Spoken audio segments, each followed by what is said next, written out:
Oh, good evening. No? Yes? No, we're live. We're live. I just noticed something okay, I gotta fix real quick. Hi! Yes, no, maybe so. I don't know. Hi! We're here. And it wouldn't be us if we didn't have technical difficulties off the bat. Thank you all for joining us tonight. We're going to be doing session 3 of campaign 2. Cirion's dead. He's already gone. We just left an empty chair there for him. So he was gone but not forgotten. So let's begin this evening with a wee bit of a recap. What is squeaking? It's might be Max. No, it's the dogs across the street. Oh wow! And your mics can pick them up. Hold on. I'm just sitting here. I'm about to say something. I hear squeak, squeak, squeak, squeak, squeak. I'm like, what the fuck? Not sure if I'm mad or impressed.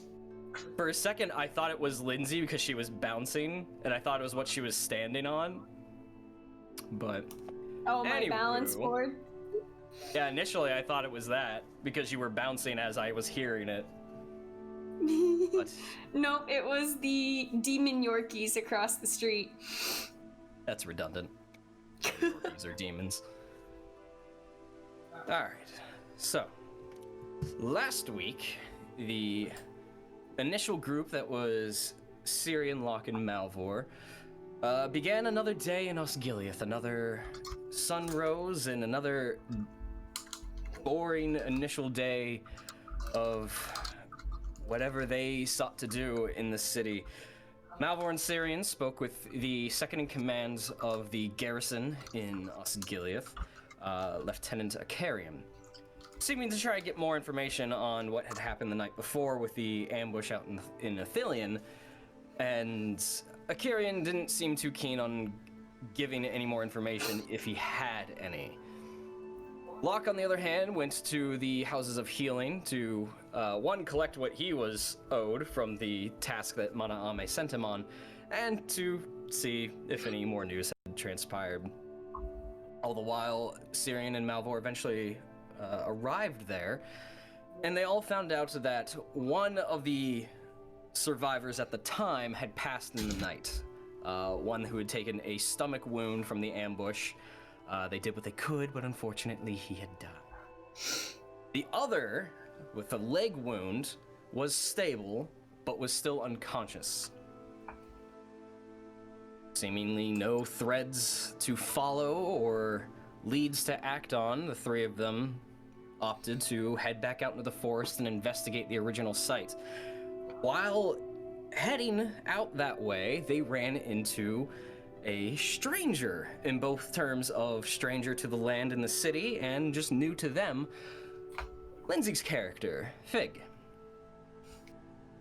A large woman who seems to be wandering aimlessly throughout the forest, claiming that she's in the search of music or following music. But through broken Western and then eventually finding a common tongue between all of them, Cinderin. Slightly better Cinderin over broken Western. Yeah. She initially seemed a little off-put by the city of Osgiliath. Too large of a city, too many people, too much new all at once, and with the friendly faces of this group, and in particular Malvhor, she opted to party up with them for now and see where this may lead, at least until she may have been comfortable enough to return to the city. So the Fellowship, at this point in time, headed out into Athelion to investigate the site of the ambush. Yielding no real clues, they relied on Fig to potentially track the footprints of the goblins and the orc who initiated the attack. Followed them for quite a ways, and then ended up in their own ambush, as they had to fight off several goblins and a hobgoblin, which made them think twice about where they were going and what they were doing. Though they were victorious and the goblins fled, they opted to probably reconvene later and think about how they might approach this, or at least figure out what they might be doing to begin with, and return to Osgiliath. And that's where we're going to begin this evening. Self, as Malvhor and Cirion, as the night ends, you guys return. You return to the garrison for the evening. Locke, I assume you show Fig towards the King's Respite within the center of town and get you guys sort of situated for the evening. For the next morning, the two of you separately for the stay is 2 copper each. Oh, okay. I was gonna ask, this is the inn, the King's Respite? Yes. You said how many copper? 2! 2 whole copper. Dos, zwei.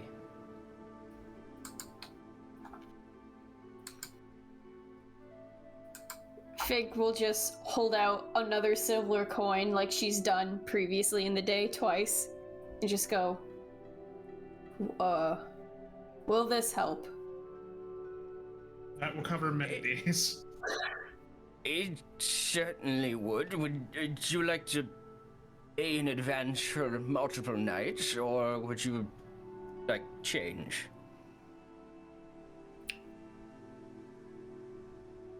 I can do as many nights as this will cost, or cover. We'll get you 6 nights here.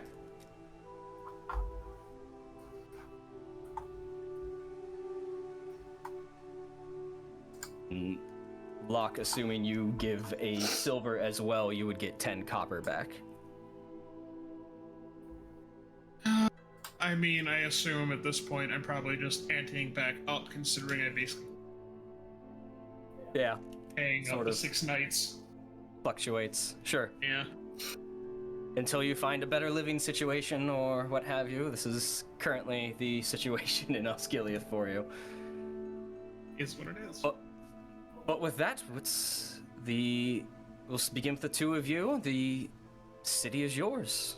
What would you like? Alright, Vig, so what did you come here to find?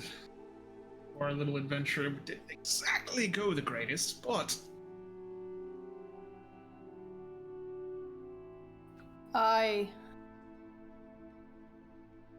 seek, music, like I said before.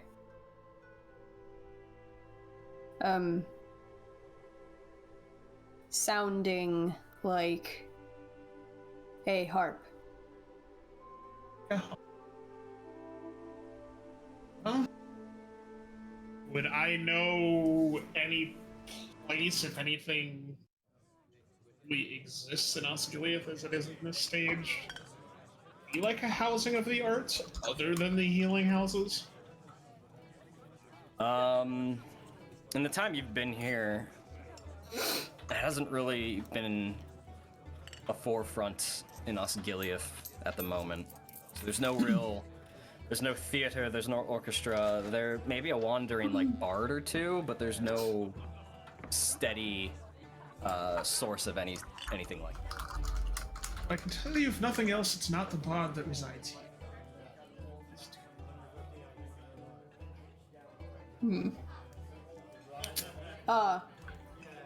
We could, I mean,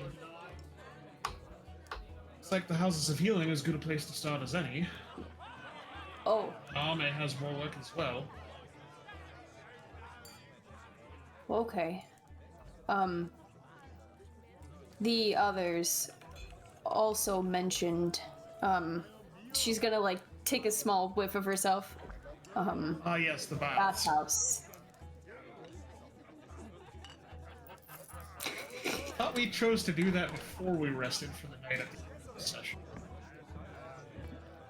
I only remember saying it at the end of last week. I'll leave that up to you guys, whether that's something you sought out as soon as you got back. tabled it for the next day. Collective group, how do we feel? Bathhouse episode! We probably take a bath the night before. I think we probably took a bath the night before. Probably.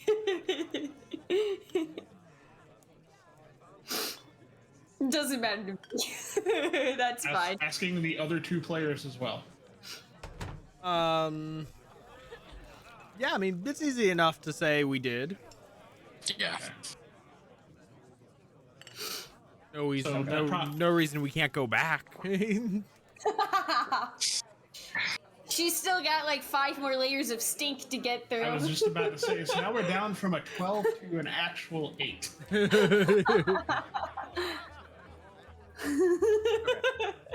Then we'll say that you guys went there the previous night.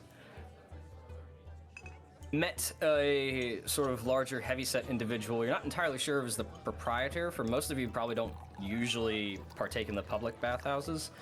But he went by the name of Keegan.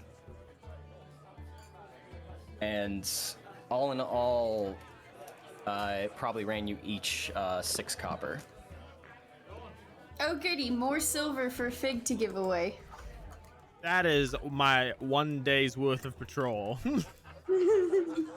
Hey, It's a bit of a sometimes you luxury. need it.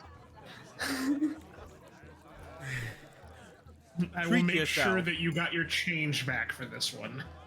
Yeah, if you paid Yes. if you paid a silver, you will get 6 copper back. Oh, I will make sure you got it back. okay. Negotiating. Fig will stare at the copper pieces in a confused manner. And then after staring for a few moments, I'll put it in my tiny little pouch. Little coin purse. It's barely that. It's just literally something to hold the few coins. Understandable. So, yeah, you patronize the bathhouse. While half of it was probably in, not necessarily in a state of in ruin, but a little bit of disrepair. One half of there was 3 baths in there, very large ones, almost like Olympic-sized swimming pools. Thank you, Artie. I did see it. One of them had no water in it. The other one had a little bit of green algae starting to brew in it, and the other one is the cleanest you thought. But when you're in there, it felt like a film on there a little bit.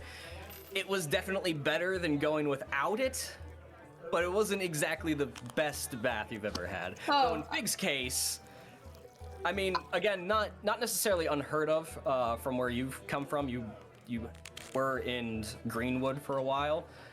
So even to you, this was a little like, oh, this is nothing like the Elven King's Hall. I would have picked the one with the algae. Fair enough. So you actually got dirtier. Okay, Accomplished you have to get in the nothing. water.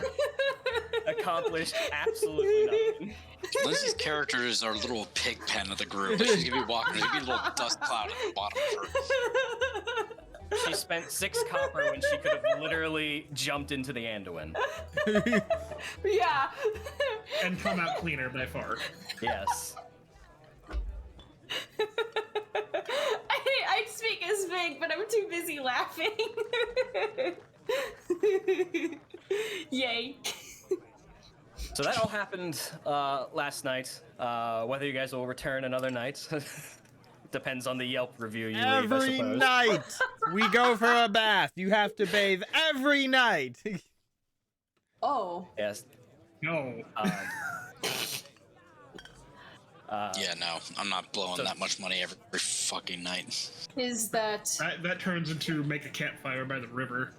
I have hot stones to warm up. So I heard Cirion say, I'm not blowing that much fucking money every night, but what I actually heard is that he is not about self-care and love and really treating himself to a spa day. All right, so that happened last night. So I don't know what to say. Like, fast forward Damn. back to personal attack was today. not necessary. So, Fig, you are damp, probably. Not clean. You're damp. Oh, I probably just walked right out of the bath and just went, okay, done, and then just left. So back at the King's Respite, the two of you, is yours. Okay, so now that we cleared that up, I would suggest either we head to the barracks and try to collect the other two and see what they're getting into today to help, or go straight to the Houses of Healing and see if she can help. Yeah, perhaps a tour might help from all of you, like you offered. Probably.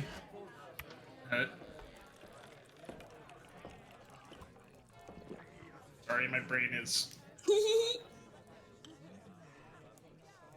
So, I will. I'm assuming we head to the barracks, find our wonderful friends, and have, even more side eye than I got yesterday.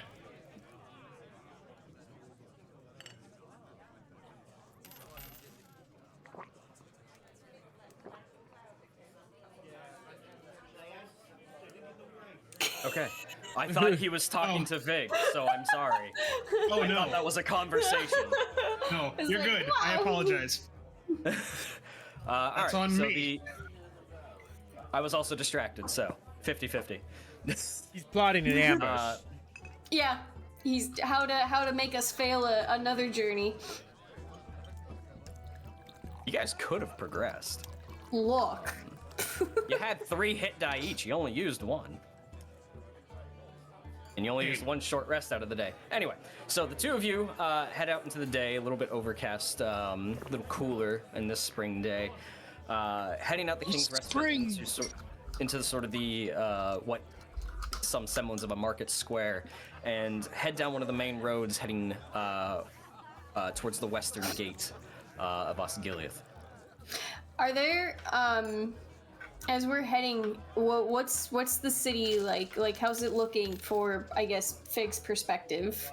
Like, are there a lot of peddlers or anything, or is it just totally not what she's used to 100%? Or I wouldn't say. there's a reason I said peddlers. I wouldn't say peddlers. There's a few, sort of like market stands, a table and some goods. It's not like covered in like an awning or a tent or anything like that. There's a handful of those selling various goods. The two of you do pass what looks to be a general goods store to some extent. That's actually sort of a brick and mortar. If anything, like every so many feet, you are more likely to run into somebody who's begging for food or money. And on the occasion, a rat scampering from one side of the street to the other. I just see the women from Assassin's Creed going, "Do you have any coins?" That's down by the wharf. They haven't gotten there. They went the opposite direction. It's definitely different for you. Spending some time in the Elven King's Hall is definitely a different feel and overall vibe. Randwill's halls aren't a sprawling city by any means, but where you're walking now, knowing that this is a bastion to a people, even you find this a little beneath of what you'd expect once you're actually inside the walls. Okay.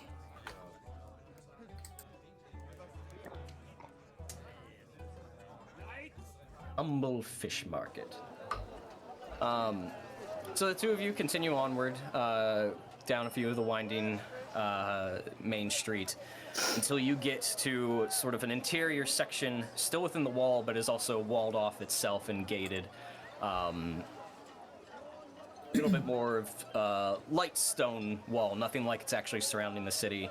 And there are two Gondorian guards stationed outside of those gates. Locke, you know this is definitely the garrison. Fig soldiers. Are they the same two from yesterday? No, they are not. Oh, okay. They were funny if they were. at the I know. they were at the eastern gate. Oh, okay. Oh, they didn't change? Change guard from another direction? They've got Eastern Gate duty all week. Yeah. They're pissed because it was offered to Malvhor and Cirion, and they said no. And they're like, great, now we have to do it. So, one of them does recognize you, Locke, just from being around here, and greets you, not with any sort of hostility. Morning. What can I do for the two of you? Morning. we're Sorry, there's a here- plague going around the streets. The Nothing rats. unusual, unfortunately. We're here to collect Malvhor and Cirion. I can definitely go see if they're in.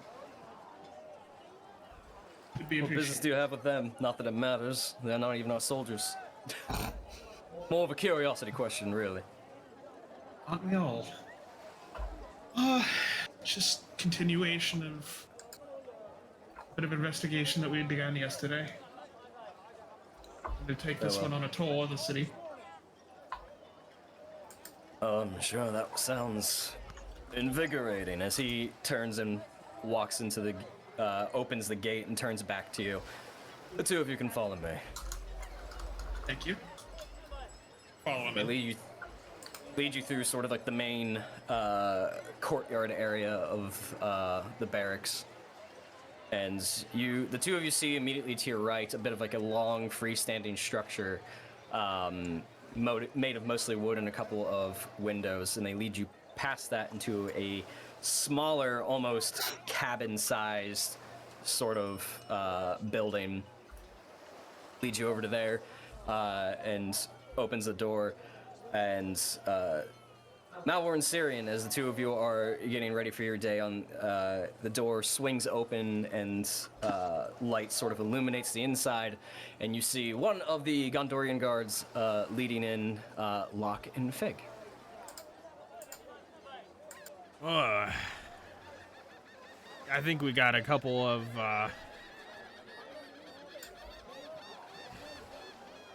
I'm surprised to find Yes. you two here. I'm surprised they let at least one of you in. I'm Well, surprised at they let least both of there's- you in. Why? They're usually a bit Given how more. yesterday went. I feel like they're usually a bit more tight about just letting anyone into the barracks.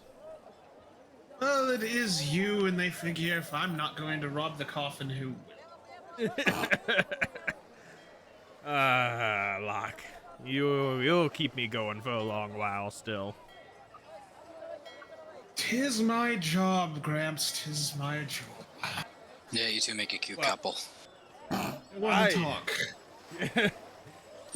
Ken and I, you and I have been knowing each other longer than anyone here has. That is true. Anyway, I was actually thinking about swinging by the lieutenant's office before we started our day proper to see if there's any more patrols or paid work to be done. Money to be made, people to defend. More than willing to come with you. Do remember that we did promise Fig a tour of the. Oh yeah, you know my memory, it's going. But we'll give it a tour.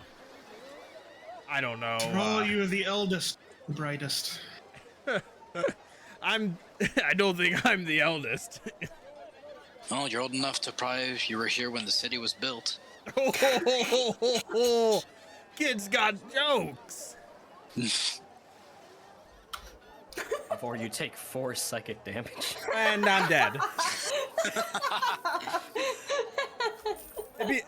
Malvhor is actually weak to psychic damage and does double damage to him. Oh, well. Well, Every time. My heart! well, Malvhor just sort of stands up and he tries to do some stretches and you just hear like all of his bones crack. Yeah, just give me like 5 minutes with the lieutenant. He loves talking to me anyway. I'm certain. And I'm gonna make my way over to the lieutenant's office. Okay. Yeah, anyone, Cirion, are you joining him, or is it just Malvhor? I'll go. Alright. Because I need some work too. I'll wait outside then. If we're gonna keep getting to the bathhouse, we might as well get some money. You guys only didn't look for a brothel, you only... I said what I said. You didn't ask for the special. Oh no. Oh no. Alright, so the two of you, Now I really want work. I'm curious now. This is my player curiosity, not serious. well, if the lieutenant doesn't have work, I know where you can find it. Mmm. You can work at the bathhouse. Just a surprise, darling. That's really well done. She is a turtle. So the two of you exit your bunk, this part, and head across over towards the officers' quarters, and head upstairs, knock on the door, and are let in. Lieutenant Cirion is there. Captain Turgon, only been a day, still has not returned. Yes, gentlemen, what can I do for you? Seeing Yes, if there's Lieutenant. any work, sir. Yeah, what the kid said. You know, we already burned through the money from our last job, so we need some more. That sounds like a personal problem, Malvhor. So you got what do you think? You got any work for a couple of lads like us? A couple of young strapping lads? Let's see here. Cirion will just give like a little smirk. Nothing paying, unfortunately, for two mercenaries like yourself. But he goes through a couple of documents on the desk, as looking back and forth a little perplexed as his brow furrows. Where did I put that? And he opens up a drawer. This did come in for the two of you, in fact. And he pulls out a small wrapped up bit of parchment that does have a red wax seal on it. What's the seal look like? If you are you the one taking it? Yeah, I'll take it. It's a sort of dark blue wax seal. And if you take a look at it, the imprint in the center looks to be the shape of a tree with several stars dotted around the top. You know, I had a dream last night of a missive such as this, but the seal was different. It was like, it was red when it seemed like two shaking hands. Weird. Get weird premonitions when you dream. Yes, this came in for the two of you late last night. Came from the Houses of Healing. Oh. I Malvhor, will open that up. Yeah. Thank you. And I'm gonna leave Carrion's office because I'm not gonna just take up space reading this missive. I'm just gonna see him like walk out, and I'm just gonna see you just walk out like without even telling me, and I just look at him, look at the lieutenant, and just go like, "Sir, pleasure as always." Gentlemen, I will Please let you know if we have anything paying, but unfortunately it doesn't look like it today. When you can, sir. Please. Perhaps when Turgon returns, he might have something from Minas Tirith. Thank you, sir, and I'm gonna follow.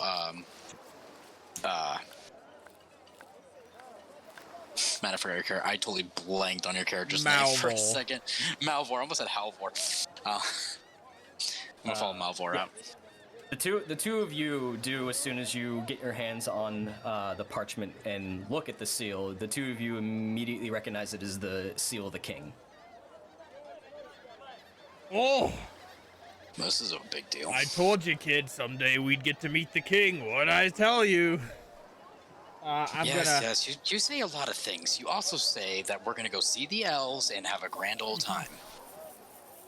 Hey, I was drunk at the time. As you're outside and you say that, Locke with his ears is able to hear, I'm an elf.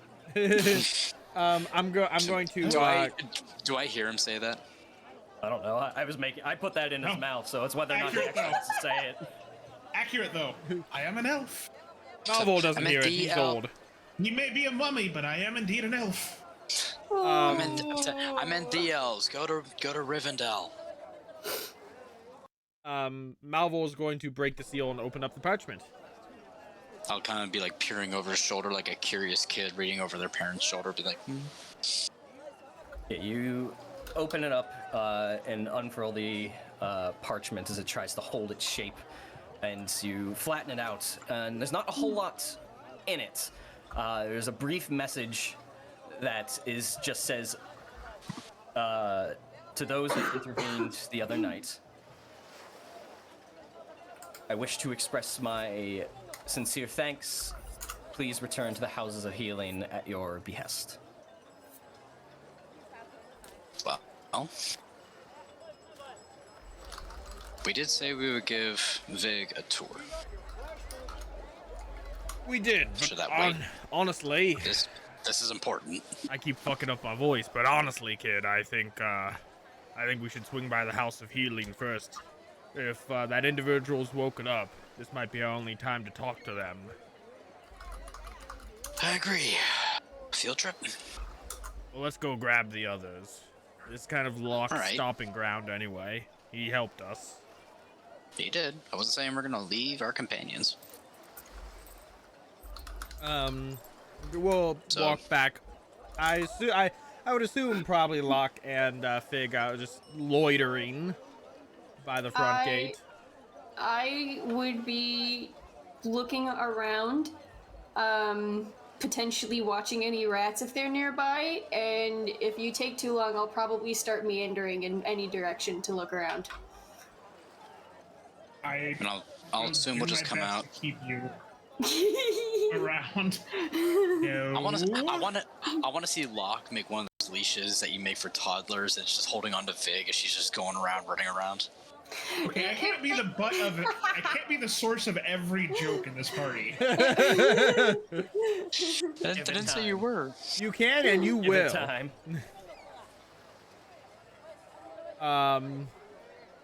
He said but though. Got a missive from the House of Healing. Oh?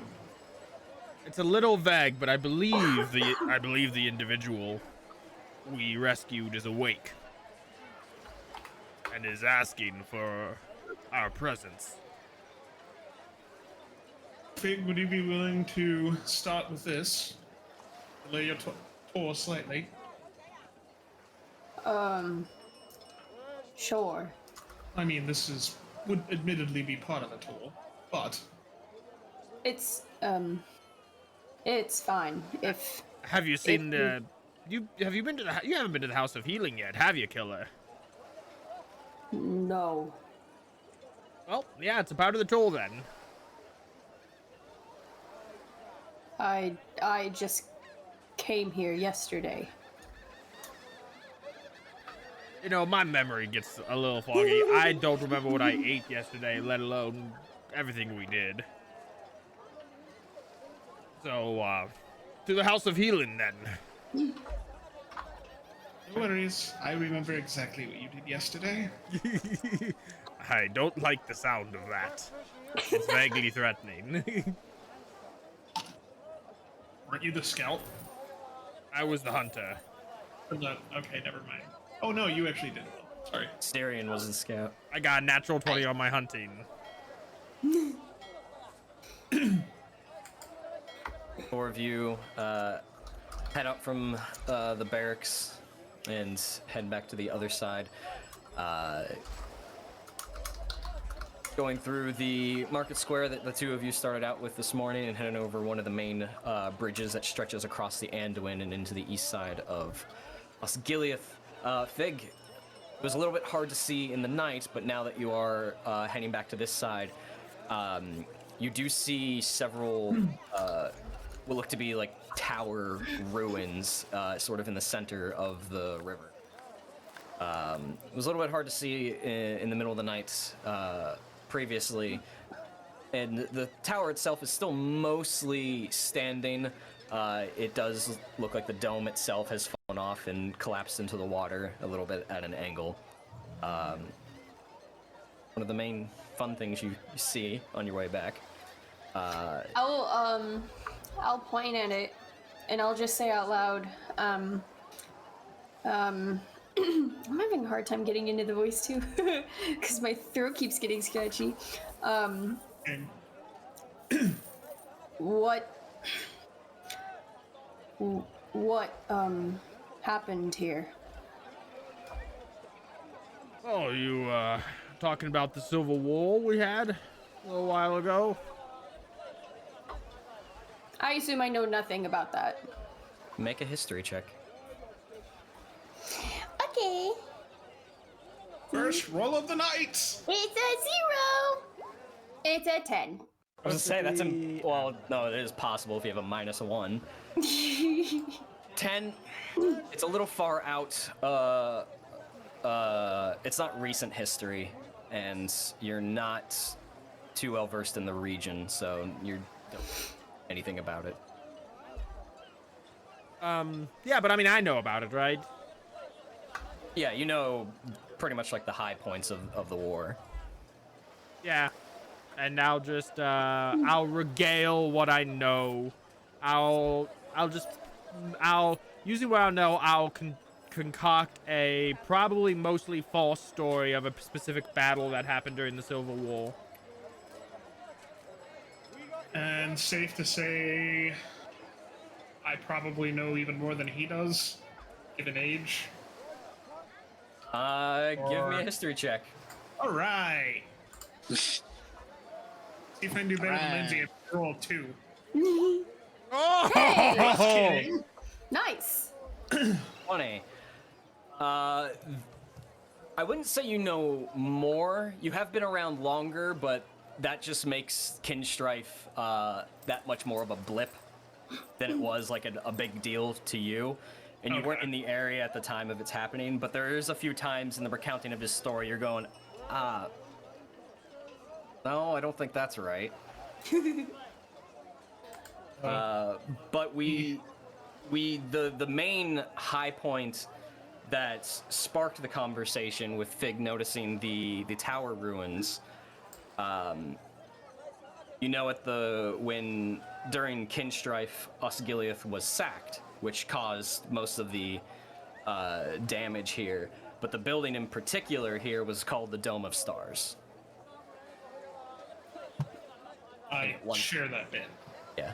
It once housed the important item, but to your memory, you can't recall what that was.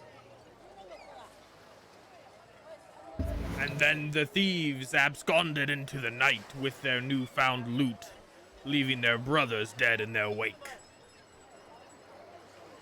That's the end of the fanciful story I tell, Fig. Tell me, what's it like to have nothing but dust going in one ear and out the other? Who? Hey, people enjoy my stories. Just because you've been alive long enough to actually see them unfold, Locke, you don't have to burst my bubble. That's exactly what that means. It's no fun if I let you have your way.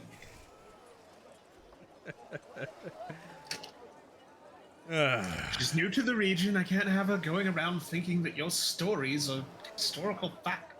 Hey, they're all based on true stories. Based. Based. We're all based here. You two are gonna make your own epic tale. I think we're gonna do that together, kid, all of us. Epic tale. Maybe lots of people will hear it. Maybe someday some town crier will talk about it. Ah, yes, legendary for your ability to baffle all. Well, Well, good thing we're going to the House of Healing. Figure out Actually that made like, me have to cough. well, let's keep pushing on to the House of Healing. You keep making me laugh like this, and I might need some healing myself. Oh, you're long past that point. As you guys continue over the bridge and throughout the eastern district of Osgiliath, Fig, they lead you into an area of the city that you've noticed seems to be in a little bit more well kept. It's a little bit cleaner, but it's definitely in a little bit better repair than the rest of the city that you've seen so far. Are there? Oh, sorry. Go ahead. No, go ahead. I was gonna ask if there are other stray animals. Give me a perception check. Oh no, that's also a 0. Oh no, that's worse. Oh no! Not that you can see. Most of the animals that are catching your attention are a flock of circling birds above the river. Okay. But you guys continue on into the Houses of Healing, and you go up the front steps and wave down one of the attendants there. I assume you request Mana Ame? I will. Okay.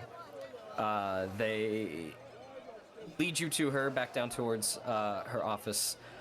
She's at a desk with an open book as she seems to be penning a bit of parchment.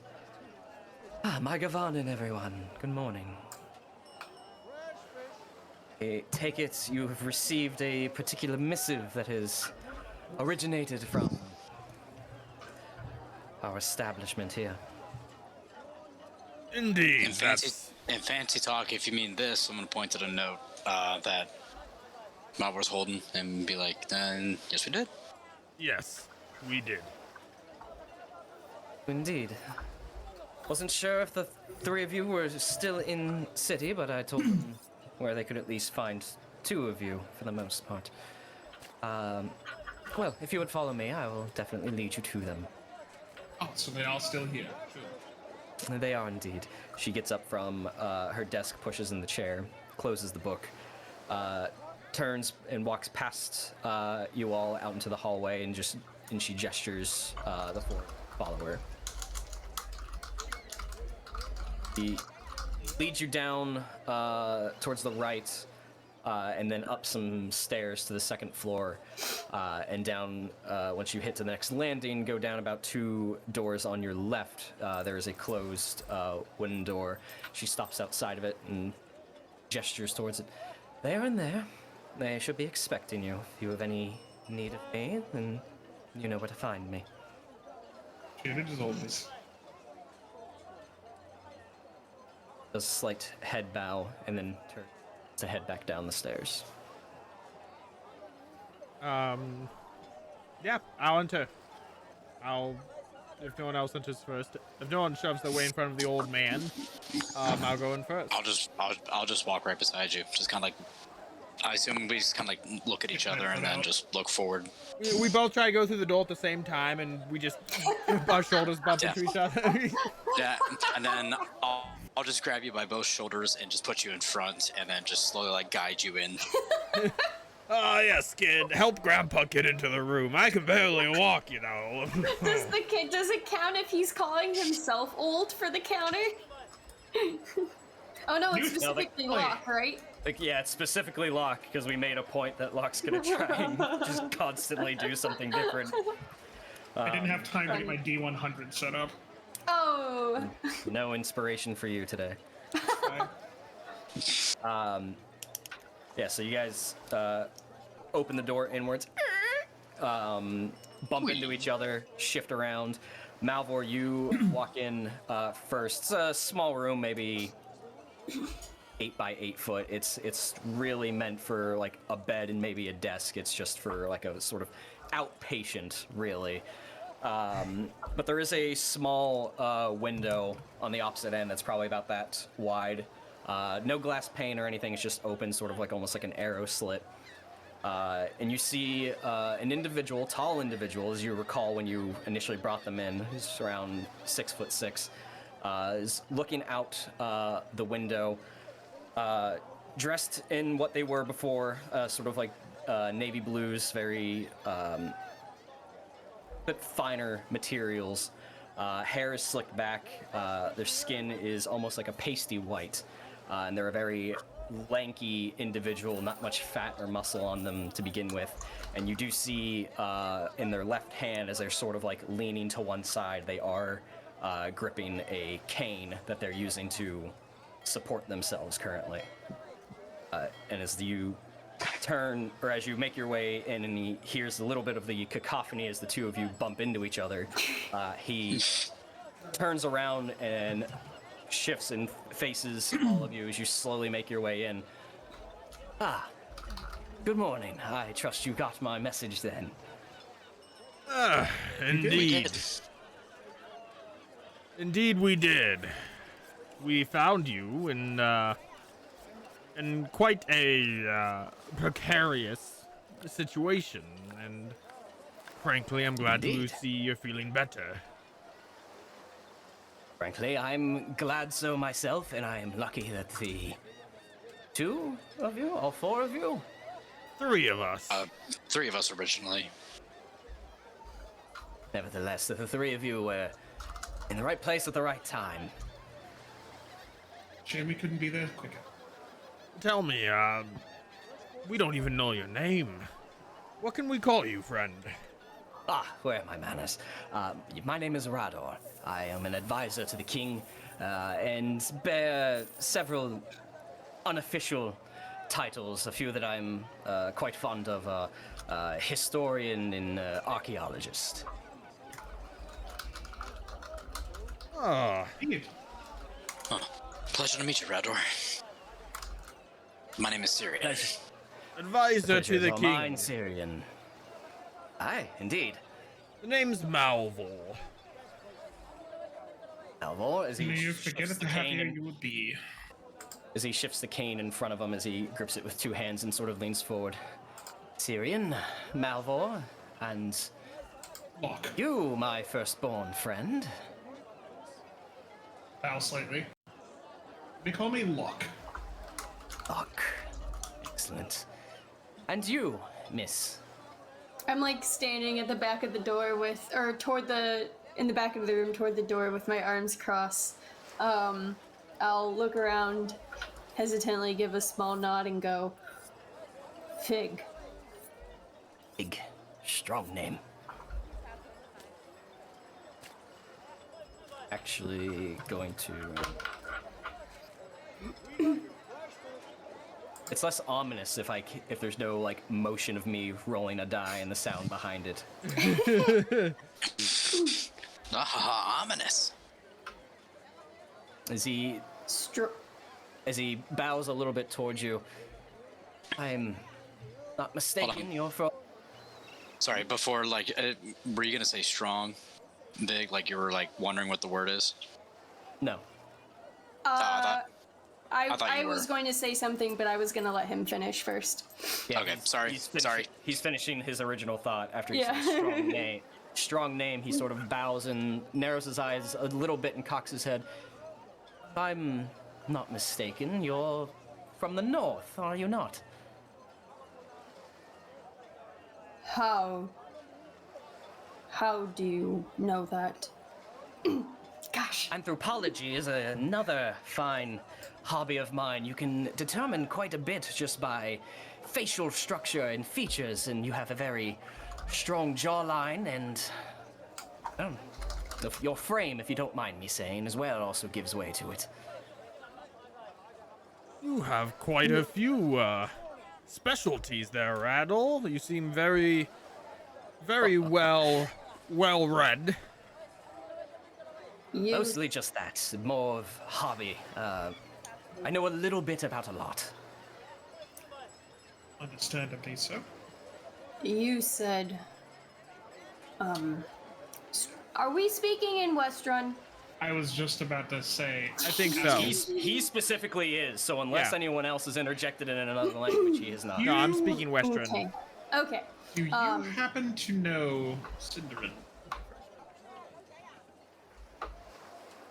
I'm a little rusty in it, but I believe I can carry a conversation. No. No, Oh. it's okay. It's been many a day since we've had your people carry favor in court here down in Gondor. Haven't had to been well versed in the language as of late. Yet my surrounding companions will speak it fluently. You Well, said- that's because I've traveled quite a bit. Silence, Grandpa.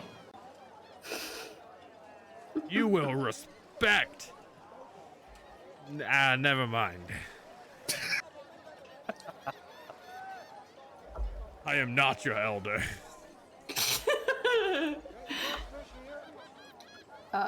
You said strong name.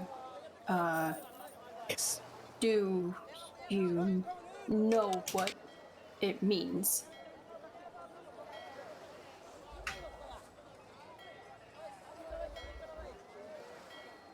Can't say that I do, actually.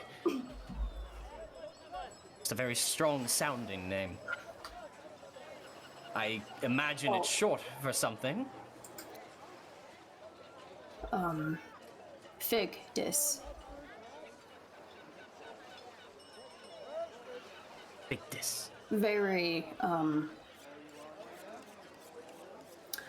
lots of grunts. Yes. And fascinating. Love to train and perhaps study it a little bit, and if there's definitely a gap in my own research, I would love to fill it in. Did he say where in the north specifically, or was he just talking about the north as a region as a whole? Just said the north. Okay. Whether you think he's referring to a region or something more specific. Okay. Gosh, my throat is like. Drink some water. I'll have to get some during break. Very strong name. Oh, I don't know what brought at least the three of you out into Athelion the other night, or afternoon. Memory's a little foggy still. To be But honest, I am... Yes? to be honest, we were just on our regular patrol and we noticed some problems and we stepped in. We did There was no recover. more than- We did recover your carts. And the strange ore one of them carried. I believe they're still being held by the lieutenant and the guard of the city. They have not released it yet. What is it you were carrying? It's not something any of us really recognized. Well, it's funny that you ask. That ore in particular appears to be a new vein of metal of some sort. I received word some days ago of the discovery out in the mines, and just had to see it myself. And we just believe that it might be something that could help reinforce some of the infrastructure here in Osgiliath, especially considering the state of things. The vast majority of everything else is simple stone from the mines as well. The lieutenant, to my understanding, you're correct, he does have it in their possession, and that's mostly for safekeeping, as it is property of the crown. Indeed, I wouldn't expect anything less. Now, what is your final destination? Were you coming back to Osgiliath, or were you making your way all the way back to Minas Tirith? I intend to be here in Osgiliath for some time. A bit of a pet project of mine, as you may have noticed. Osgiliath isn't in the best of states currently. taken it upon myself at the behest of King Erenir II of a bit of an infrastructure project to try and rebuild some of the things that are here as well. And of course, I have a personal project of my own if I have the time to seek it out. Well, this is I all... do not mind my asking. Sorry. Well, in particular, it has to do with the Dome of Stars, the dilapidated tower out there. It used to hold great knowledge and artifacts of all kinds at the high points of Gondor's history.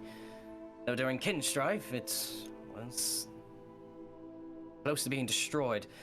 And one of the more important artifacts that were housed at the top of the dome went missing into the Anduin. I was hoping that I would be able to find it, though that's going to be an excursion that's going to take some time.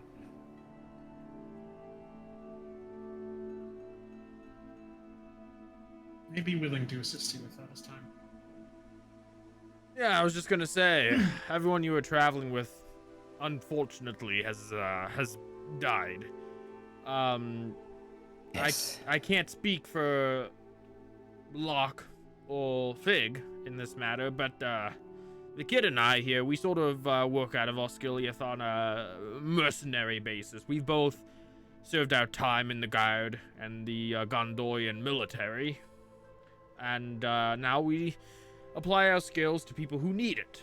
So, if you find yourself short on hands, I'm sure Cirion would agree with me in offering our services.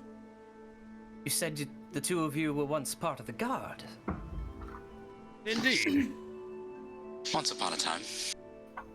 And as the two of you confirm that, he turns towards you, Cirion, and sort of cocks his head again and places a hand to his chin. Cirion, you would not be the same Cirion of Minas Ithil, would you? The same, sir. Heard much about you. Hopefully good. Depends on the company I keep. Fair enough, sir. Well, that does bring me to a bit of the reason I summoned you here.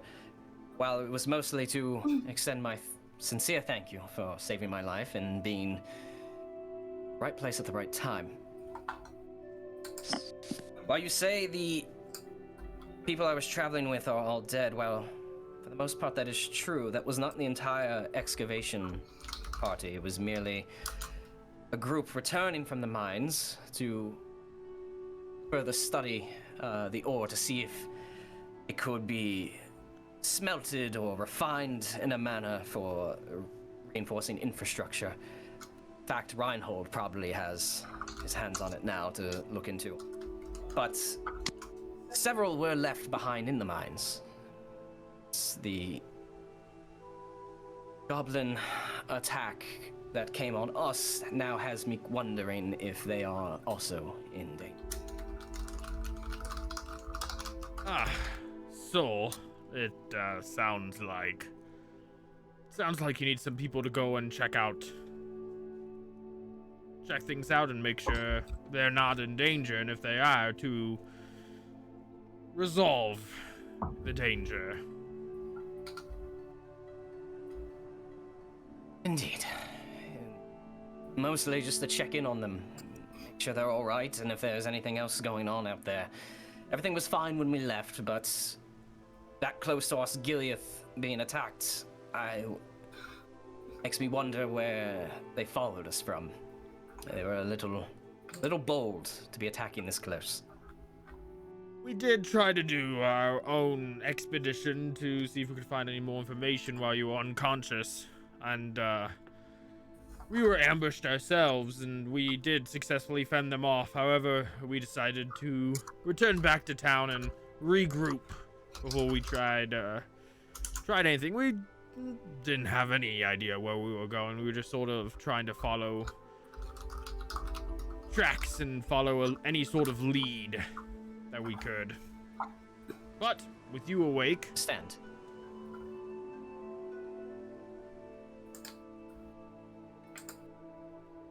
Yeah, with you awake, we can hopefully progress. It would be much appreciated. Do any of you have a map of the region, perhaps? Probably have one at the barracks. I've never used one. I mean, I don't get one for my, like, scouting equipment, right? Nope. Mechanically speaking. So is there any narrative reason, any narrative excuse I could use to say I had a map? Map. Nope. Nope. Map.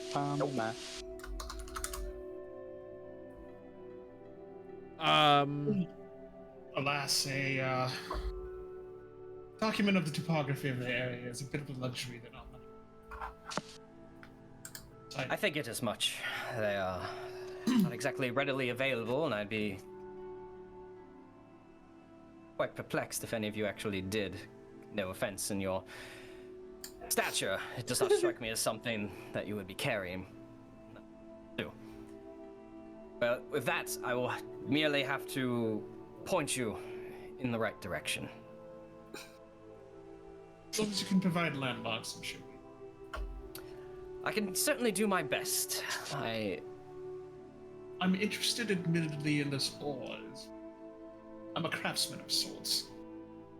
Well, when we were there, into the mines, I did have a look around. There wasn't an abundance of veins. But there still might be some there, and there might even be some we didn't find. We opened up more of the mine itself. If that is what you would wish to have as a bit of a reward for this, I'd be more than happy to see what I can do. Most importantly, let's get the lives restored, and make sure that everyone's okay. Which among you is probably the best at navigating the terrain? I believe Locke is. That would likely be mine. Locke. Oh, well. I'm apparently the only one with a wisdom score. Hey, I have a positive wisdom score. I mean, narratively speaking. Okay, I fucking lied. I have a 10 in wisdom. I have a 12. Oh, well. Locke, the mine resides in the Epfelduath mountain range, northeast of here. The Maybe road. familiar with the region. Give me a survival check. Okay. 15. You do know, you're familiar with the mountain range itself. It's a fairly large range. The Epfelduath is the mountain range that essentially borders Gondor and Mordor. Okay. Which, as he tells you that, the direction they were coming from when they were ambushed kind of makes sense. Yeah. One does not simply walk into Mordor. If you take the road that you found myself and my compatriots on, you can take that well within to Ithilien, and we'll head into North Ithilien. Road should get you there mostly on until you should see, within a day's time, the mountain range, and it will wind more northward, and you will run parallel with the mountain range. After maybe about 3 or 4 miles or so, a smaller dirt path will fork off towards the east. That should take you all the way towards the mine. You should see the camp outside of the base of the mountain. Good. Fair enough.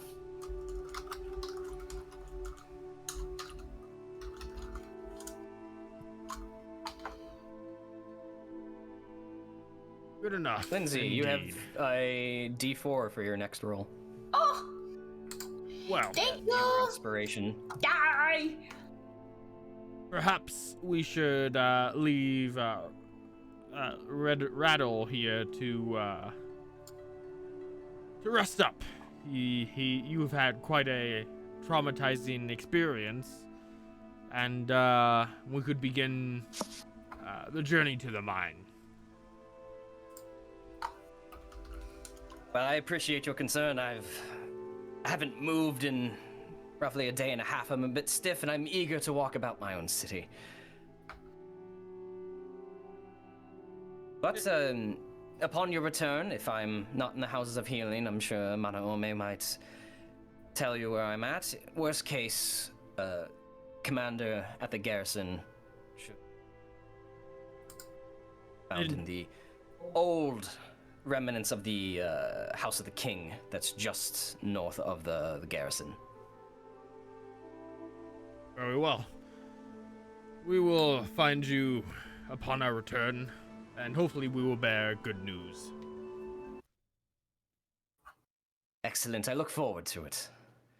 And if there's anything you need of me in the meantime, do let me know. My resources here are currently a little thin.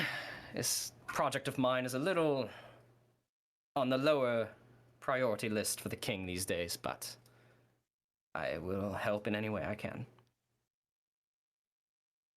Well, I'm certain we all appreciate it. But we best prepare for our trip. Excellent. I look forward to your return. And Malvhor will slowly stand up and depart. He'll leave the room, and he'll turn to Fig and he'll say, well, looks like the tour of the city is gonna have to wait. But I mean, I feel like you've seen the most important places already. You've seen the bathhouses, you've been to the inn, you've been to the barracks, and now you've been to the House of Healing. Much more to the city than this coffin robber. It's okay. I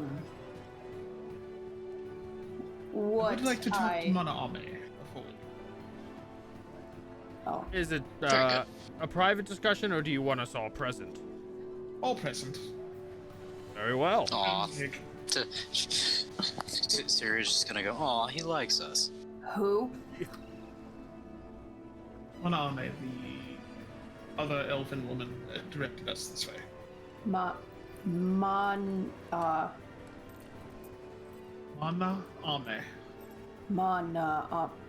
Elf names. I No. understand. The ideal.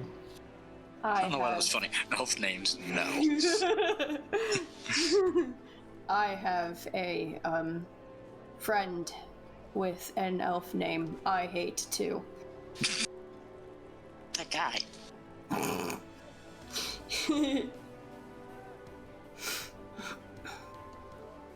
But Fig will follow after that. Alright, so you guys head downstairs out the way you came and stop off at Manaame's room. Yes, what can I do for you? Just try and speak with you on behalf of our friend Fig here. And I'm speaking at Cinderin at this point. Oh. Make it easier. That's always fun. Foreign language differences between every like 10 minutes. It's like, oh, English, oh, German. Excuse me. She has come to Osgiliath because she's following a sound. It's like a hop. You ever heard of this? Admit that the arts and cultural strengths aren't exactly my strong suit. Fascinating. Could you, and she turns towards you, Fig, can you describe to me what you hear? Oh gosh. Other than just like distant, I guess, soft plucking in the forest or whatnot, was there any other distinctive like details that I have that I can share, or was it basically just that? It was a very like soft and like sort of slow, methodical melody. Okay. The bits that you do get, it's very soothing. Okay.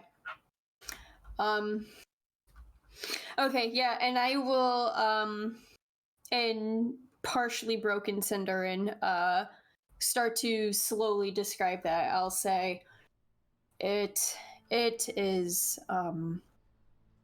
quiet, soft out in the forest. And I led it here, or followed it here. How long have you been hearing this? Loremaster, I don't remember the time frame. Roughly around the time you left. Left? Greenwood. Yeah. And that should be about... That's recent, right? Well...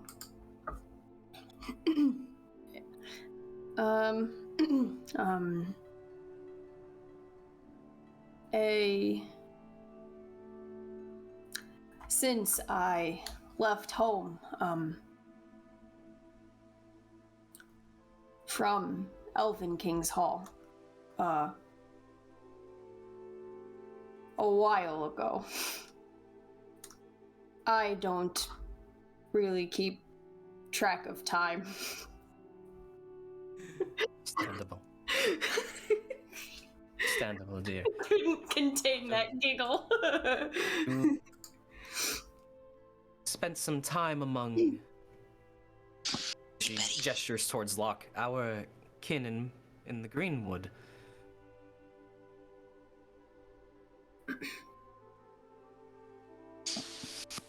Oh, that was a question. I'm sorry. Can you repeat that? I thought you were going to keep going. No, you've spent some time among our kin in the Greenwood. Oh, yes, I have lived there. They ever play any such music described? Yes? Right? Not in that capacity, otherwise it wouldn't be so strange to you. Gotcha. They played music, but right. the tune doesn't resonate. You're right. I'm trying to remember all the things we discussed now. No, not quite like that.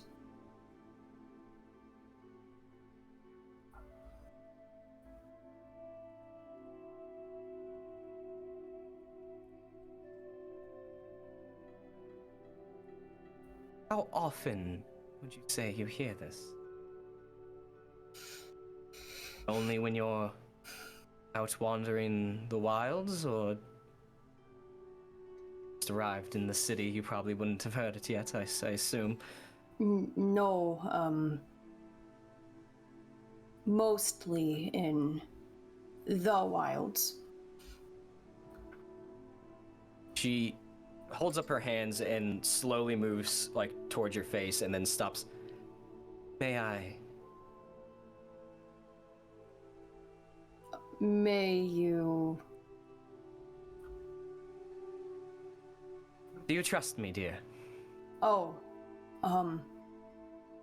yeah. Close your eyes for me for a moment. I will slowly close them, and I stiffen slightly. You, in a few moments, you feel gently about 2 or 3 fingers on both of your temples, and you hear something soft.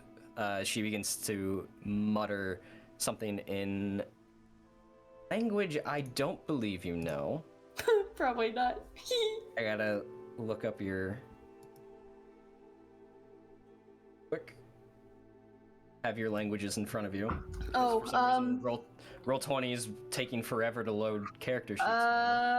Sindarin and technically Western for common, and then I've got one more. It looks like Veil Anduin tongue. Yeah, and okay. Yeah, you don't understand anything that she's saying, but it sounds like it's got a bit of like a slow sing-songy cadence to it. Okay. It is Quenya. But she, Oh yeah, totally not.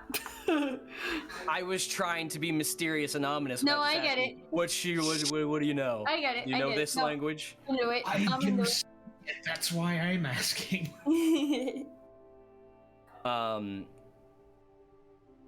Go ahead and make a wisdom check for me.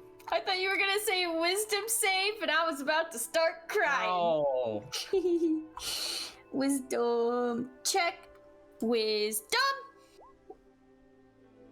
You can add a d4 from chat if you wish to. Oh, I will do that. You can save it. Before I forget. Boop. Did it work? Oh, I did it wrong.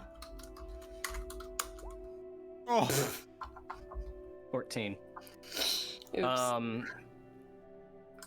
You are like holding your breath unintentionally, but with your eyes closed as you hear this sort of sing-songy verse from her. You begin to see a little bit of like goldish white light begin to take place in sort of like the center of like your mind's eye with your eyes are closed, and it slowly begins to grow, and you swear it's about to take shape of something, and then it vanishes.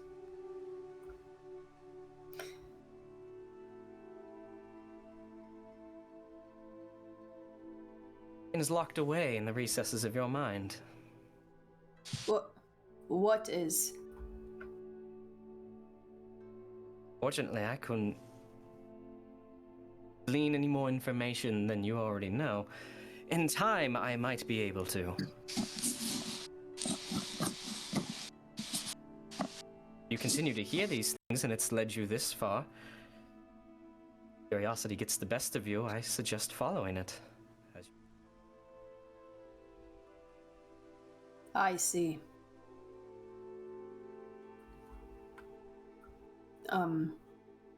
Thank you.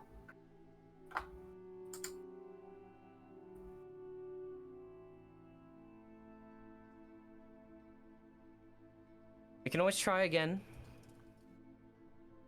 Discuss and talk and see if you have anything else that goes on that we might be able to glean more information from. It is fascinating. I haven't quite heard anything like this in my ears. But I have any vague idea of what it was she did as well. A traditions check.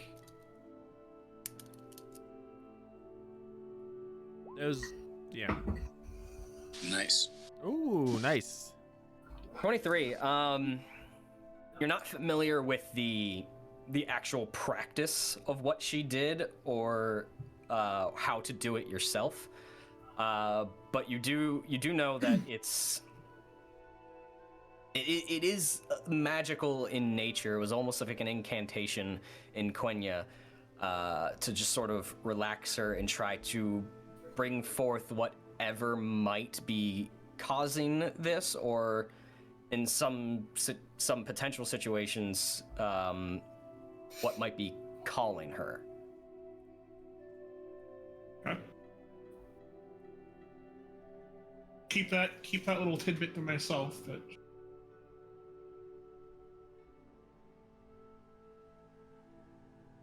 Sorry I couldn't be of any more help currently.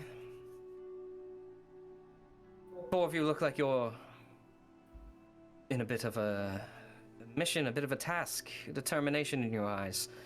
Is there anything I can do to help you before you set out? I would turn and ask if there's anything you need from us as we're heading in. We can't give up even trying to pronounce the mountain range name. Those that want it, put it in.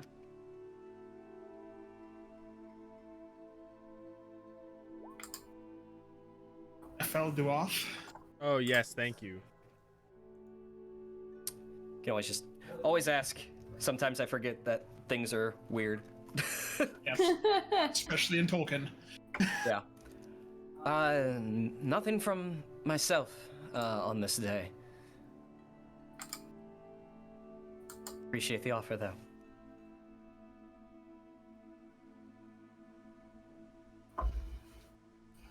Well then. There's nothing more you need of me, then I wouldn't like to keep you. Oh, Nick, I think your mic is going out. Yeah, sorry. Its gain is very low. I was catching that myself. Oh. Is that better? Yeah, I can hear you. Okay. I appreciate your time, Madame. We shall return. Ideally. Good luck. Stay safe out there.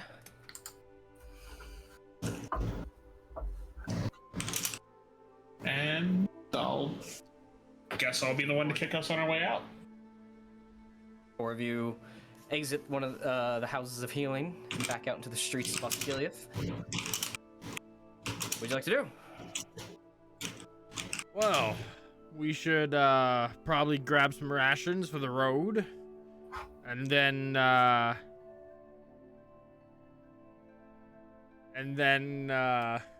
hit the road. Unless there's anything else in town you think we should pick up. We have equipment. I think rations are the primary thing we would need at this point. Yeah. Any other supplies you all may need? Weapons. Maybe ammo.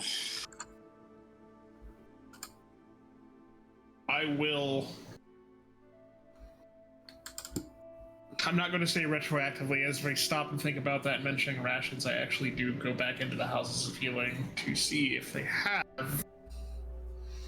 But I may has any of the Othello sobs that can be spared at cost. Well, I have the two that I gave you the other day. I have two others that are currently in our inventory. Rather not part with them, but if you need them, That's fine. I'd prefer to sell them to you. Of course. I'll say we would probably do as well to grab one of the two. I don't want to leave you completely on. Well, one of them, because they're in such short supply these days, is... Oh, how do they run their currency here? She actually leans out the door and waves down one of the attendants. How much do we typically sell these for? Been here for years and I still don't understand your currency. Currency is fake. See. I will smile to myself and nod. This would run. One of these would run you about 30 silver, Locke. Disregard for the time being. I've not that much to spare. Even I went down. Yikes! Makes sense though. It's worth investigating.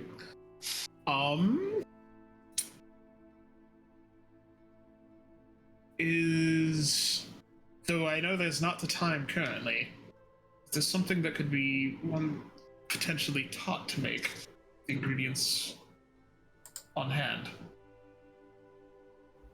As a matter of fact, we could potentially do that in time if you or any of your companions have any downtime. They can study under one of our healers here and potentially learn the trade themselves. I shall keep that in mind. Thank you for your time, Manave. Apologies for bothering you again. Never a bother, Locke. And I'll go back to catch up with the rest of the group. All right. Sorry, a little out of budget to come with a third one, so keep that one close. Cirion. You got it. So, Just realizing how much of a friggin' nice payday that was to get the 2. I was just waiting for that price drop. I'm like, whoa, level 2? I know potions are expensive. I'm just gonna. I'm keeping it until something goes very, very, very bad. Meanwhile, Fig's Yes. like, here's a silver, here's a silver, here's a silver. If Malvhor was there at the end, he would have stopped you. He would have been like, get change, get change. But Always remember that barter and trade is an option, even though, especially in Gondor, Yep, if I know. they're saying a currency and you don't have it, you couldn't try and trade something for it instead if it's something they need, want, or is for some reason valuable to them. So It's don't feel like you constantly have to deal with the money. That's actually what I plan on doing if we stop by somewhere for rations. Yeah. speaking And of which, to the rations. to the rations. How long do we think the trip's gonna be? Who's gonna be the guide? Locke sort Locke. of volunteered in the conversation. After that Fuck, ambush, yes. Yeah, go ahead and give me a survival check. You have the rough direction and know to follow the road, so it's just trying to see vaguely how long it would take to go from here to the mountains. 11 that's not bad with the information that Rador gave you and being in the area for more than a few years and have traversed it. The journey there should take no longer than a day. 2 days max if you're unlucky.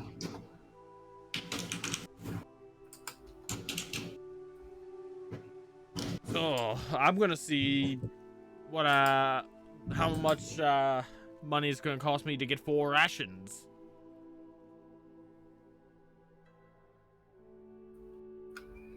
You guys head back into the center and head to one of the one lone sort of brick and mortar store, and you walk in and you see a sort of middle-aged, heavy-set man whose hair is sort of like thinning and slicked back, and a 5 o'clock shadow going. Talk with him. And how many rations? So I want to try to get 4, and I also want to try and haggle. Oh, here it goes. This is where it starts. Well, rations are a bit of a commodity around here.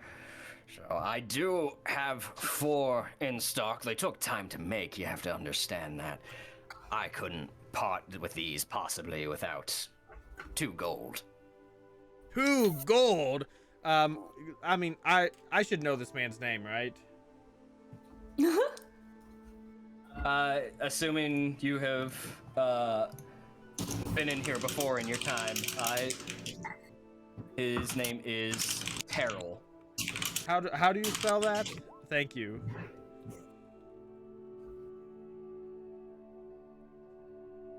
I'm writing it down really quick before I give my response. He said 2 gold. 2 gold bar weight, or unless you have 40 silver, or 480 copper.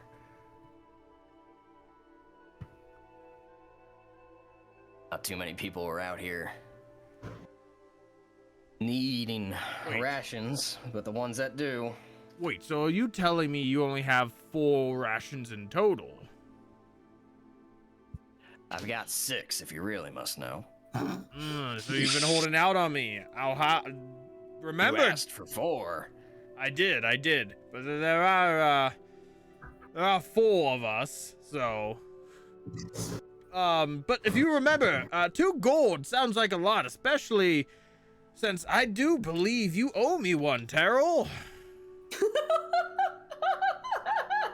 Oh, we're doing this. You remember a few years ago when you had that supply chain issue?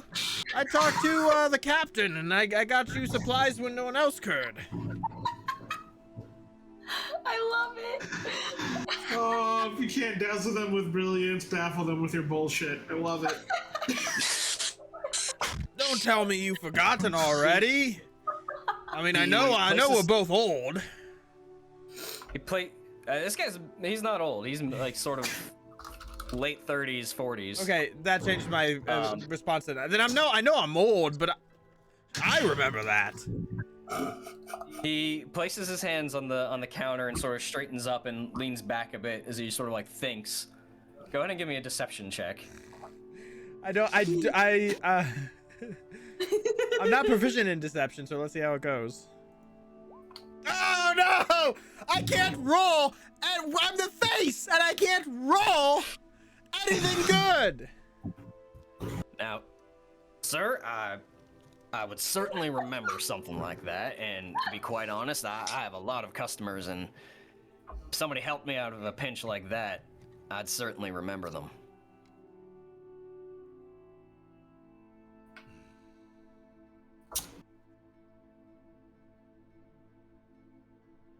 I'm just waiting for your move, partner. Well, perhaps it'll come back to you, or perhaps I'm mistaken in my old age. But when it does, I'll let you know. Well, sounds like it's 10 silver pieces of ration then. Deception check at disadvantage. I mean, Wait, hang on. No, that math works. He said 40 for 4. Yeah, no, you're correct. I was still stuck on the total price, not the I'm not individual. Yeah, I'm not gonna keep bullshitting him once the first trick didn't work. Oh. Well, I'm welcome to. 10 silver. Watch. Yes. I mean, if I wonder if I did it at disadvantage, it might work. Anyway. I would not risk it. I'm just gonna shell out 10 silver for one day of rations.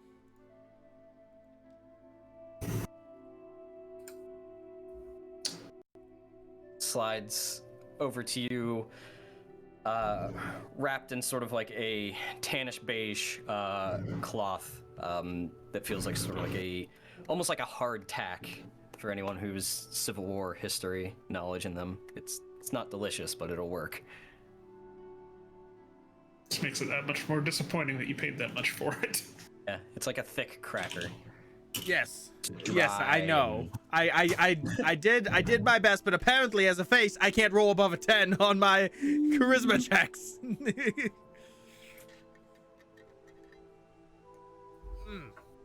Ooh. Rest of you be needing rations? Or anything else in this establishment? Rope. Rope? Do you have spring traveler's gear? Have spring traveler's gear? He asked for rope, so I'm asking him if he has that in his inventory. Oh yeah, you did. Sorry, you did say Yeah, that rope. our traveling gear would be to match. So yes, I would have rope already then. Yep. Because I just had to look it up. So. Well, all the same, still asking the question. May want more. Rope. Let's see. He goes through what's immediately around the counter and then pulls out a couple things of parchment and goes through. No rope. A shame. Bit of a hodgepodge of inventory. Understandable. Materials are hard to come by these days. Now, Especially in Osgiliath. is there anything in particular, Terrell, that would help expand your inventory?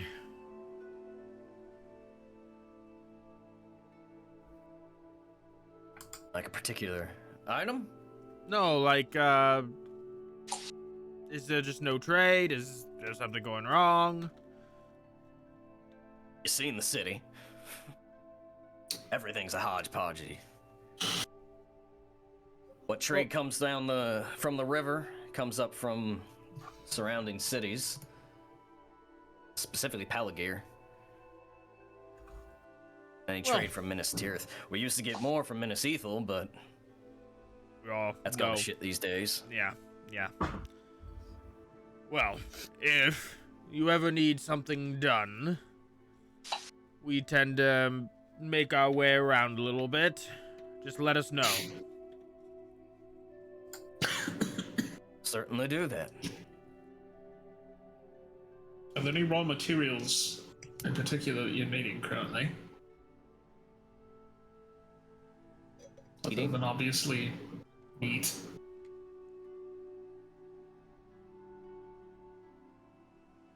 No, I get supplies for rations from the market. Everything else is that I have here has either been bartered in trade for or found. So, Understood. Find anything and want to get rid of it, I might be willing to take it off your hands if it's something of interest. What's laying about? Like his Give me a little perception things. check. Okay. What did I roll? Oh, You roll? a 17. Right? Yes. 17. It's looking about. It's a bunch of just random things. There doesn't seem to be a rhyme or reason for anything that's in here. Like he doesn't have rope, but you see several, like 3 cloth robes off in the corner.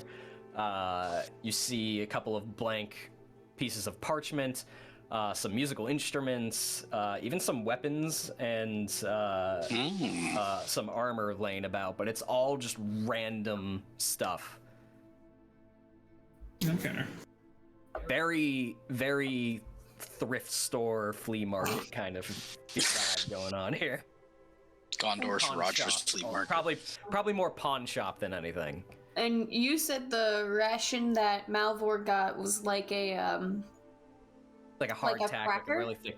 Yeah, it's like a thick cracker, but it's a hard tack. It's probably more of a bread, but Think of a biscuit, but it's as Yeah. hard as a rock.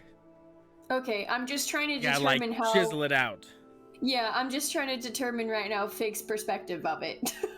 It's literally flour and water heavily condensed to be Yeah. So. absurdly non-perishable. So, he does take one look at you, Fig, and be like, I got soap. I'm literally. Malvhor is just gonna shake his head at Fig and just be like, "No, don't." He's not gonna say this, but he's saying, "No, don't buy it. Don't do it. You don't need it." This is the face Fig is making. The forest will provide better than those. Suit yourself. Well, I bought my single ration, and I am broke, so. Oh, you can have mine. Oh no. I'll just hold up the coin pouch to Malvhor. No. That's yours. You keep it. You never know when you're gonna need it. I You can't just give your money away. Next time someone charges you anything, make sure either Locke or I am present to help you out. Hey, That's fair. The kid Cirion might just help you. kinda looks- The kid might also help you out. I don't know. no, I'll just fuck off apparently. I do hear that the brothel's hiring. Money Money is just- At this point, I might as well join that band than this one. At least when I get fucked there, I'll get to enjoy it.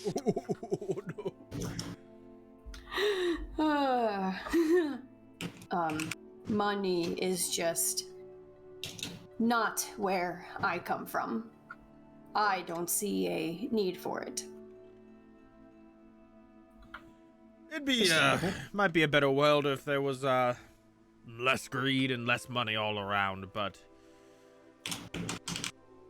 we can't choose where we live. I mean, I guess you can, but you can't choose the time you live in. You can only choose what you do with it, something like that. Yeah. If the four of you are gonna keep talking that elvish tongue, you can leave now. I'll just walk What out. you're saying, it's making me a little nervous. No need to be walk out. nervous, I'll just give Terrell. another little look. As he looks all three of you over who are armed and have weapons and traveling gear, and suddenly you speak in a different language he doesn't understand. He's going, please leave. I don't know what you're talking about, but I am not comfortable right now. Don't worry, Terrell. We'll be back. I imagine Fig doing that scene in Legend of Korra when Korra's walking out of the room and she just does that like eye thing. And... Oh yeah. What was that? Bayfall? Yeah. Yeah. Sokka with the win. If I make Fig suddenly like Korra or Sokka in this campaign, I have completely derailed this character then. Alright. Well then, I have no money and nothing else to do in town, so I say we set off. Let's go. We've had enough fun in the store. If it helps, I can hunt. I can find food for us. Out. I'm in hoping so. the I'm forest. paying that money for a ration. Are you good at are you good at hunting? What is it? The fall? Survival. Technically, yes. Then yeah, I think last time we went out and I did well in foraging the berries. I think that was, mostly luck, to be honest. Yeah. I mean, I'm proficient technically and mechanically speaking. It's just not that high, depending on what number you guys want. I'm not proficient, so it How makes about more we sense. stop discussing numbers and you just say yes or no if you're good Yeah. at it? Well, so I mean, I'm not as very Fig- good at it, and I'm saying this in character. I'm not very good at it. I think I just got lucky because I know the area and right place, right time. The berries were there. I mean, Fig being Fig and her character and backstory and upbringing and whatnot, she'll confidently tell you, yeah, no problem. Excellent. Well then, shall we embark? Yes. Who is going to be lookout? Lookout is perception. E. Scout is stealth and investigation. I can do. I'm probably gonna be better at scout than I am lookout, to be honest. I mean, I could be lookout. I'm probably the best suited to look out, but again, You're the guy. seem to be You're, the only you're one already that... the guide, yeah. Right. Okay. Then yeah, I'll be lookout. Unless I'll you be really scout. don't want to be the guide. Are you trained in survival? Who you Twins? asking? Yeah.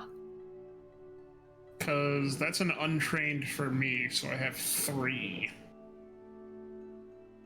Whereas my perception is trained and much higher.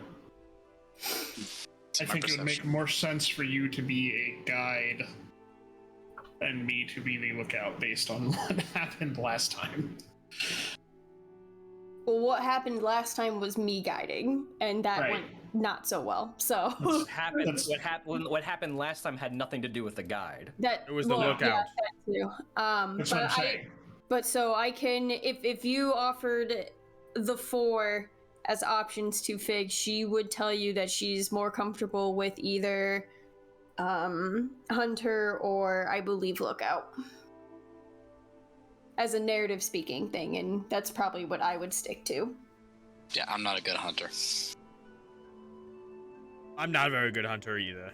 I'd be pretty good scout, and that's about it. And I could fill in any other role as needed.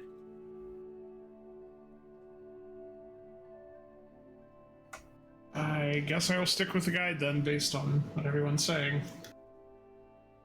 We'll experiment and see what happens. These roles can always change later. It's not like it's not like we have someone like Nayla in the party who is consistently guide because she did it so well, especially at later levels and stuff. And being a wanderer, we're a hodgepodge. We'll figure it out. I think full disclosure, just because it's a part that I didn't know well enough when I built my character.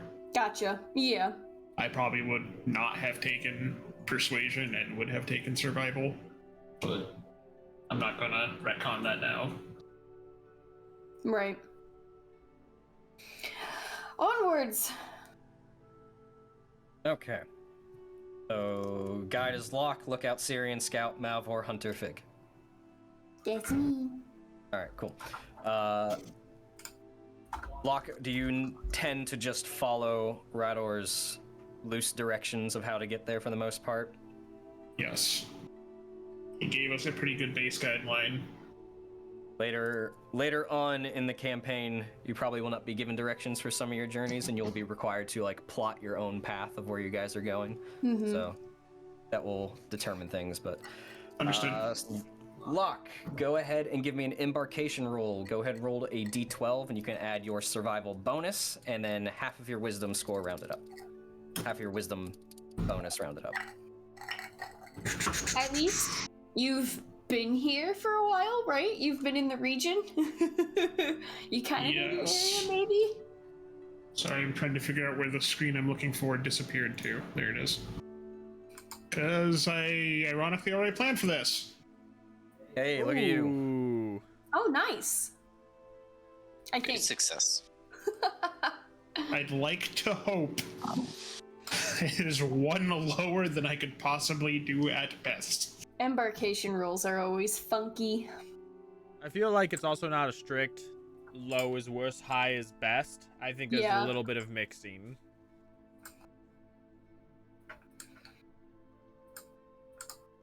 It's been a while since I ran a journey from the DM side. You guys make your way towards the eastern gate and begin to trek down the path that you're somewhat familiar with from the other day. Heading out towards this mine a day's time away along the mountain range in the northeast that borders Mordor. That's what we're gonna Yay! Hey! Yay! Yeah. You'll be right back. Don't go anywhere. I mean, go get water, please. I got water.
Hail, adventurer! Are you a dungeon master with a desire to transport your players to fantastical settings? Perhaps they are deep in the dungeon of a mad lich. Fools, you have intervened for the last time. Let's see you survive my fireball. Or perhaps the party has just come across bandits, and the Goliath monk releases a flurry of blows and a stunning strike to gain control of the conflict. Nice rolls on the attack. Or maybe the party is taking a breather after another difficult quest. If this sounds like something you want at your next TTRPG session, then head over to battlebards.com.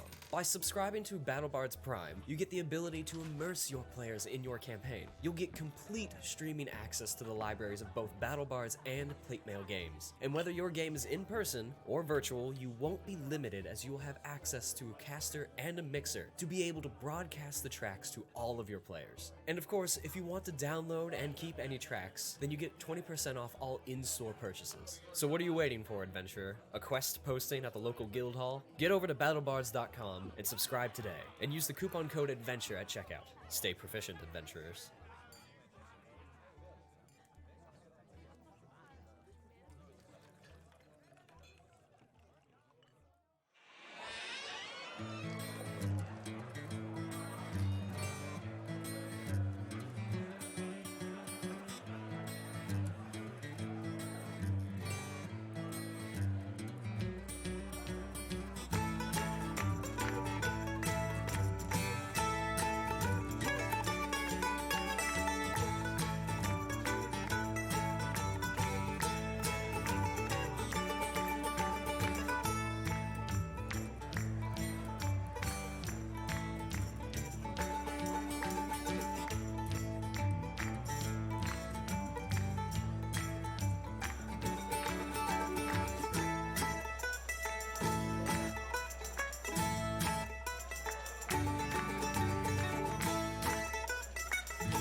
Hail, adventurer! Are you a dungeon master with a desire to transport your players to fantastical settings? Perhaps they are deep in the dungeon of a mad lich. Fools, you have intervened for the last time. Let's see you survive my fireball. Or perhaps the party has just come across bandits, and the Goliath monk releases a flurry of blows and a stunning strike to gain control of the conflict. Nice rolls on the attack. Or maybe the party is taking a breather after another difficult quest. If this sounds like something you want at your next TTRPG session, then head over to battlebards.com. By subscribing to BattleBards Prime, you get the ability to immerse your players in your campaign. You'll get complete streaming access to the libraries of both BattleBards and Platemail games. And whether your game is in person or virtual, you won't be limited as you will have access to a caster and a mixer to be able to broadcast the tracks to all of your players. And of course, if you want to download and keep any tracks, then you get 20% off all in-store purchases. So what are you waiting for, adventurer? A quest posting at the local guild hall? Get over to battlebards.com and subscribe today, and use the coupon code ADVENTURE at checkout. Stay proficient, adventurers.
Hail, adventurer. Are you a dungeon master with a desire to transport your players to fantastical settings? Perhaps they are deep in the dungeon of a mad lich.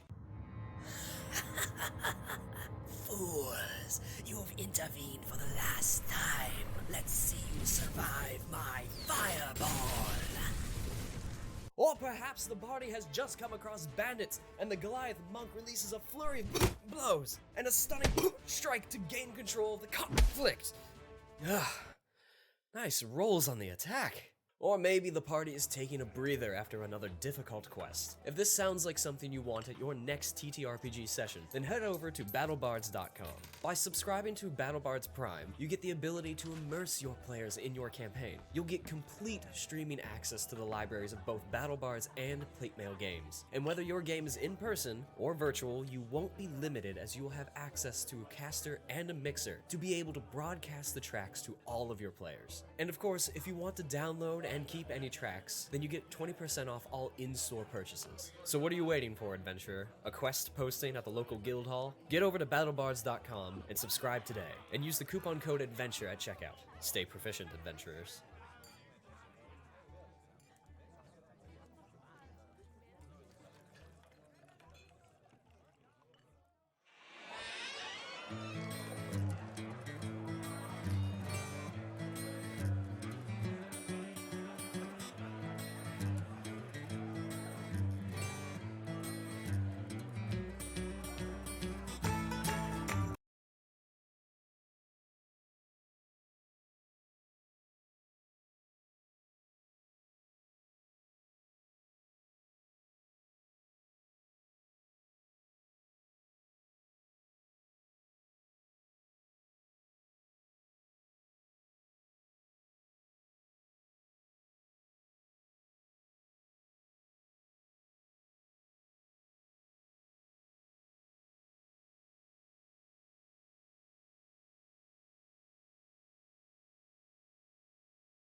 Damn it, Matt.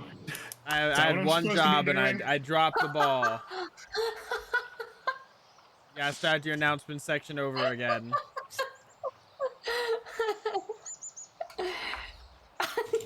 Are we fired? Why Yeah, we? You're all fired again. What's the we one- though? It's a one for all system.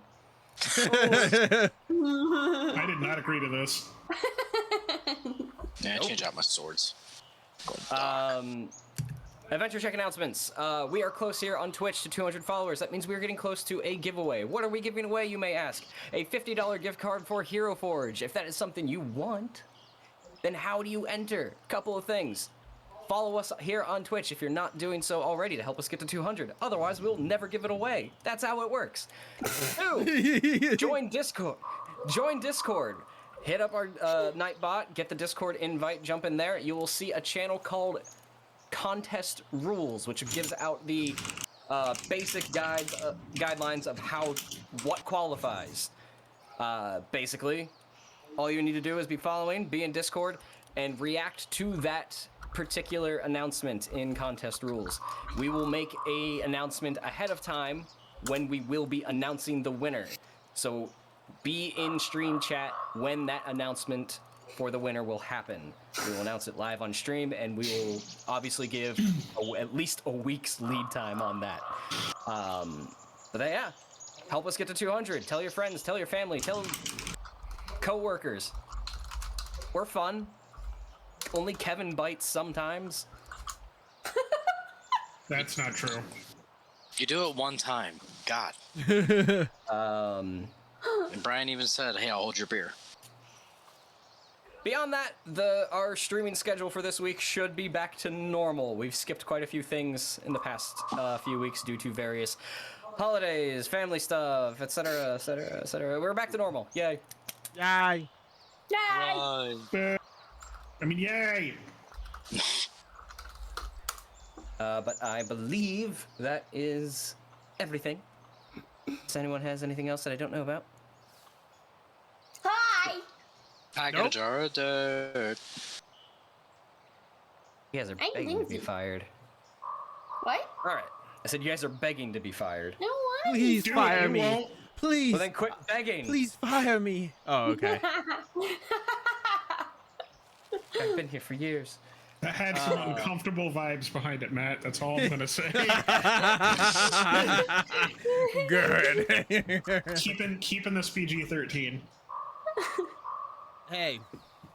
Man, actually, maybe, yeah. I feel like sometimes we drift into our territory, but mostly PG-13. Depending. Look, we have a disclaimer on the channel to be that it's a mature stream, so I think the cursing mature alone brings it to an R. I was gonna say. See, the cursing And makes it 17 mature. plus probably for TV ratings. Alright, Ooh. so the four of you set out from Osgiliath on your technically second journey because you guys jumped the gun on me last week. Ooh. Yes, Fig. As we. Guys, I have a crazy idea. Let's Didn't even. go. You're not going to Lothlorien. Let's go to Lothlorien! Gondolin! Wait. Wait. You know what? Yes, you can go to Lothlorien. How many rations do you have? These are forged in Gondolin. How many party members do I have? So Depends right. how long does a thigh last? Oh no. No, we're getting close to that R rating. Anyway. No. Yes, Fig. Yes, Fig. So right when we exit the city and we're, like on the path to basically head into wilderness, I will. It's just so chat. I will, without saying anything, I'll step like probably like 20-30 feet away or whatever, away from the rest of them, and I'm going to approach a tree, I guess, slowly, and like gently put a hand on it and just like close my eyes and stand there for a while. While they prep or whatever. Friend? Eh? Are you okay, friend? Yes. Just making sure. I am sending a message.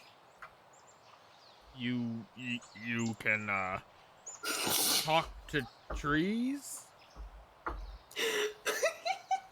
What role would that even be? A WTF roll, I think. The moment If this was Call of Cthulhu, I'd ask for a sanity check. Right, but it's not so traditions? You can give me a traditions check and see if it gets you anywhere. Sure. I'll hop in on this. 19. Why am I rolling? Why am I rolling tonight? Cirion is just looking at his companions and being like, well, the old guy finally snapped. Her I expect it from. Locke, no idea. This doesn't seem to be attributed to any culture in particular. Whoa, now I hear your AC. Houston, we have liftoff. Whoa! Getting too loud. I don't know what happened, but between one sentence and the next, a news background sound just popped in. Here comes a new character. That was fun. I was too strong. It might be the auto processing because I was choking and it was picking that up. Oops. Choke on it, yeah. Whoa, that's Evan, calm down. that's our territory right there. I was trying to avoid Kevin. All right, so I'm tiptoeing over that line. I think you just leapt. That's fine. I don't know if it's a tiptoe. You're bursting through like the Kool-Aid man. Ooh, yeah. Water tried to kill me. Who breaks do this? All right. Always wired after a break. Yeah. Hydrate or dihydrate, or both in Nick's case. Yeah.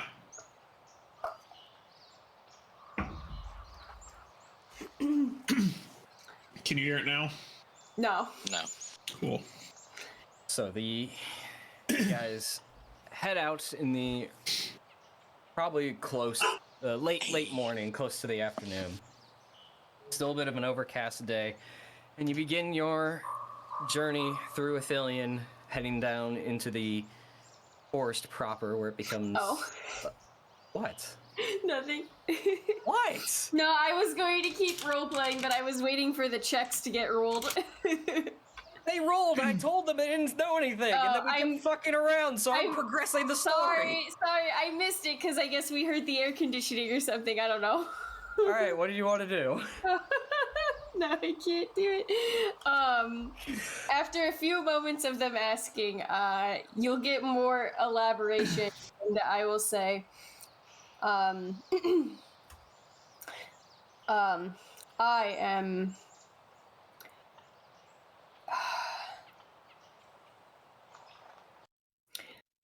I suppose it's more like praying. I am telling the forest we are leaving and to watch us, provide, and protect. Well, let's hope the forest listens then. As long as we provide back. Now that makes me a bit more confused. Do I owe the forest money? No. Ignore the Elder Vig, it's fine. Oh. The rest of us understand what you mean, even if this fool doesn't. I kind of do. Like It's the bounty of nature. Okay. Like when we buried the orcs, goblins. Okay, now I get you. Yeah, So- it makes more sense when you put it in that context. Yeah. I So, like it. oh. And then after a few more moments of silence, Fig will move her hand away from the tree, and then we'll join the rest of the party. That's all. What kind of tree? No. I was actually Vidar. tempted. I was tempted to ask. Not Vidar anymore. You can't pull that shit.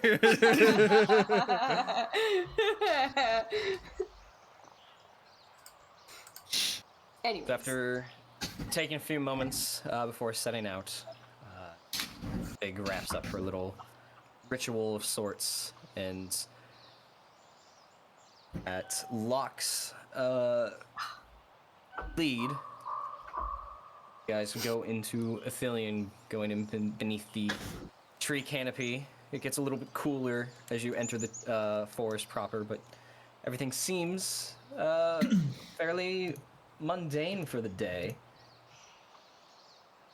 Head out and you feel a little excited, a little eager to get out of this, get out of the city and do something other than guard duty, patrol, or unfortunately in Locke's case, pick flowers from time to time.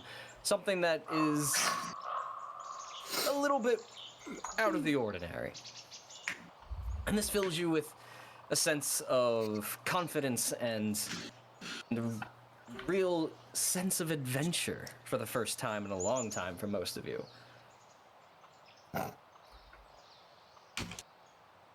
Travel for several hours, and if at any time somebody wants to interrupt me, please go for it. But you guys travel for several hours without any sort of noteworthy encounters. It's a very quiet day. On occasion, you hear the babbling of a brook or even the chirping of the birds. You get well beyond the point of the ambush and keeping an ever watchful eye out. for the most part, you never notice stalking or even the hint of a goblin or an orc in the forest. I would like to. I think we're several hours in already, you said? Unless you wanted to stop me earlier for something. No, several hours is fine. Because we left in the morning, right? Yeah. So I think shortly after, I guess, midday, if people want, Fig will start looking around to see if any, like, animal tracks might be present, and if so, she'll offer to find food.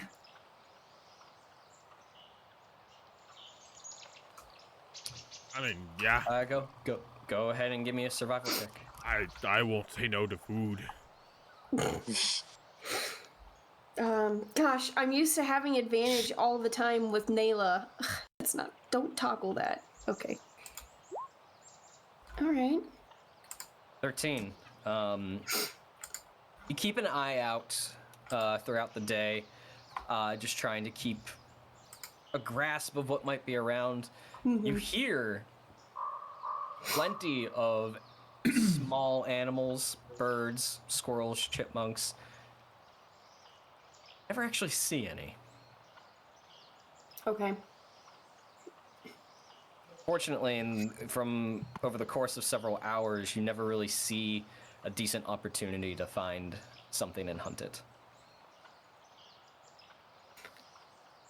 Are there potentially any other animal tracks that might yield other resources, like further going in? Or is that too much for this check? In what capacity? Like anything that might be bigger, like any hooves for like deer or So I assumed or you paws. were looking for. I assumed you were looking for any tracks, and I mean, yes, I essentially told you what you found okay, then I will stop pressing. based on the check. Okay, that's what okay. I'll keep a lookout then for food. Currently, unfortunately, hunting endeavors are unsuccessful. Cool.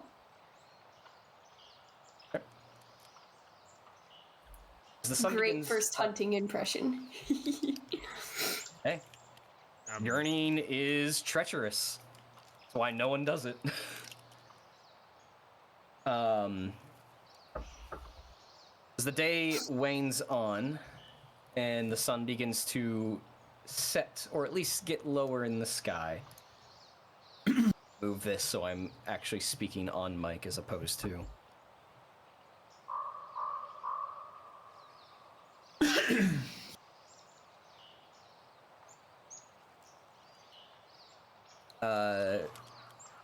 Locke continues to lead you guys further, and you feel the road begin to bend and turn a little bit more northward, and in the distance, most of you can see through the trees as it begins to thin out just ever so slightly. The mountain range, Epfelduath. See the darkening clouds come from not necessarily just Mordor, but the fact that night is beginning to set over in that region. I would like everyone. Everybody. Go ahead and make a. Actually, no. No, I'm sorry. As you're moving about, look out, Cirion. Yes. You're not straggling behind. You guys are sort of fanned out, so you're several feet behind Locke, and you're just keeping an eye out. And you notice off into the forest a ways what looks initially like a large rock view, but on closer inspection from here, you see it's actually a fallen, finely carved stone statue that seems to be overtaken by nature and covered in moss. As you stop and look at it for a moment. You draw everyone's attention to it as it's an interesting sight, not something many people will see. And as you all take a moment and look upon this statue, I need everyone to make a wisdom check. A wisdom check? Yes, just a check.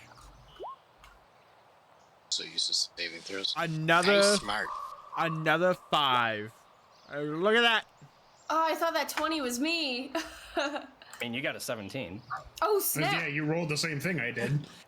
Yeah, I mean, I did one better than my partner. We're like the idiots of Gondor, literally. I have not Stop trying to kill me when I'm taking a drink tonight. I have not rolled above a 10. Idiots of Gondor. Why does that ring so well? it's the next sitcom. Gone, gone, gone, gone, gone, gone, gone, gone. There's a reason neither of us are in the army anymore. The goons of Gondor.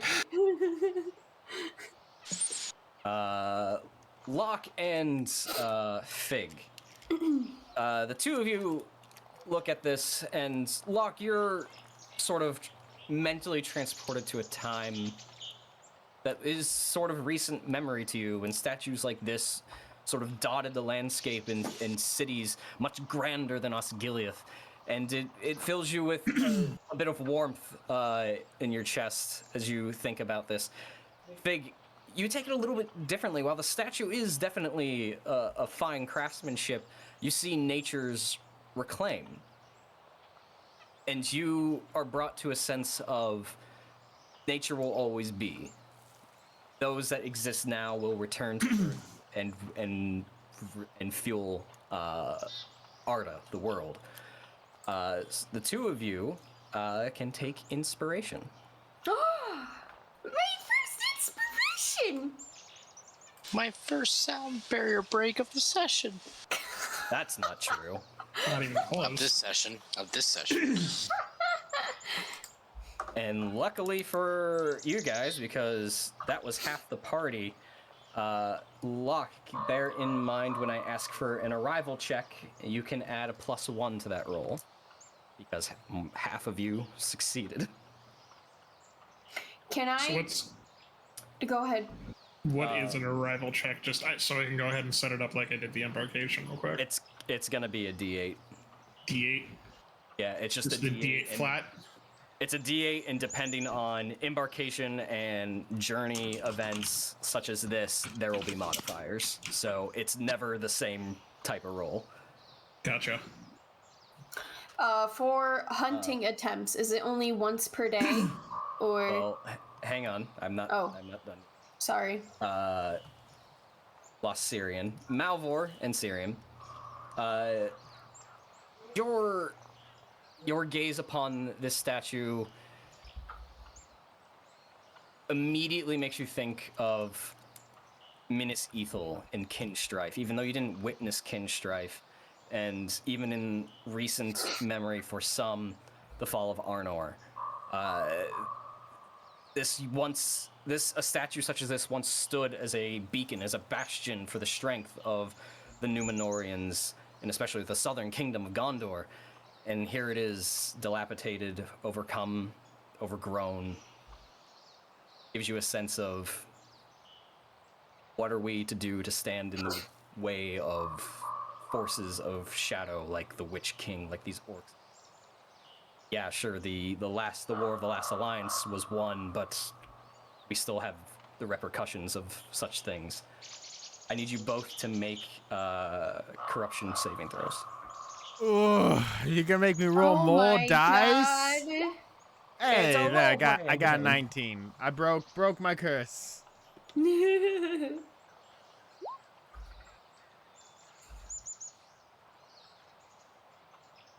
Oof. Cirion, you take 4 psychic damage. Oh, These get a nasty headache.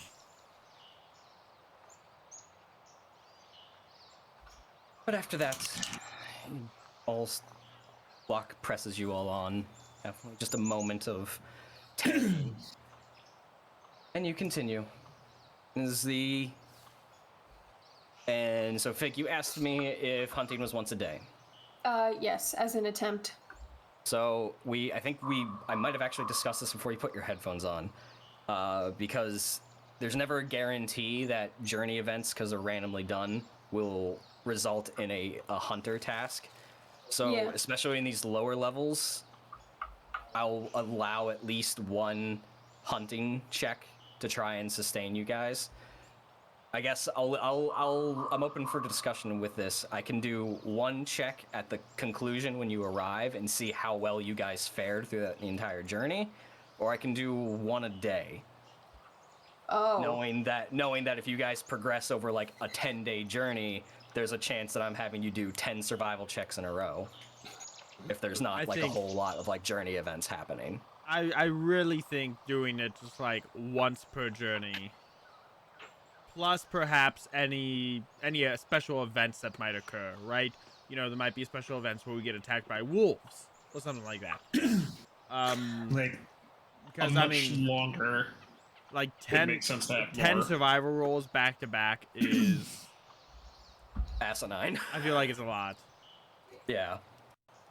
But so Fig as the hunter, does that sway anything for you?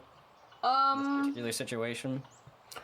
No, I guess not. I do agree that doing one at the end would probably help better with pace. I was fully prepared to do multiple, because depending on what I caught and everything, there would be a lot of like narrative other stuff done based on who Fig is. So, but I mean, that can always be integrated later or whatever. So, I mean, whatever, it doesn't matter to me really.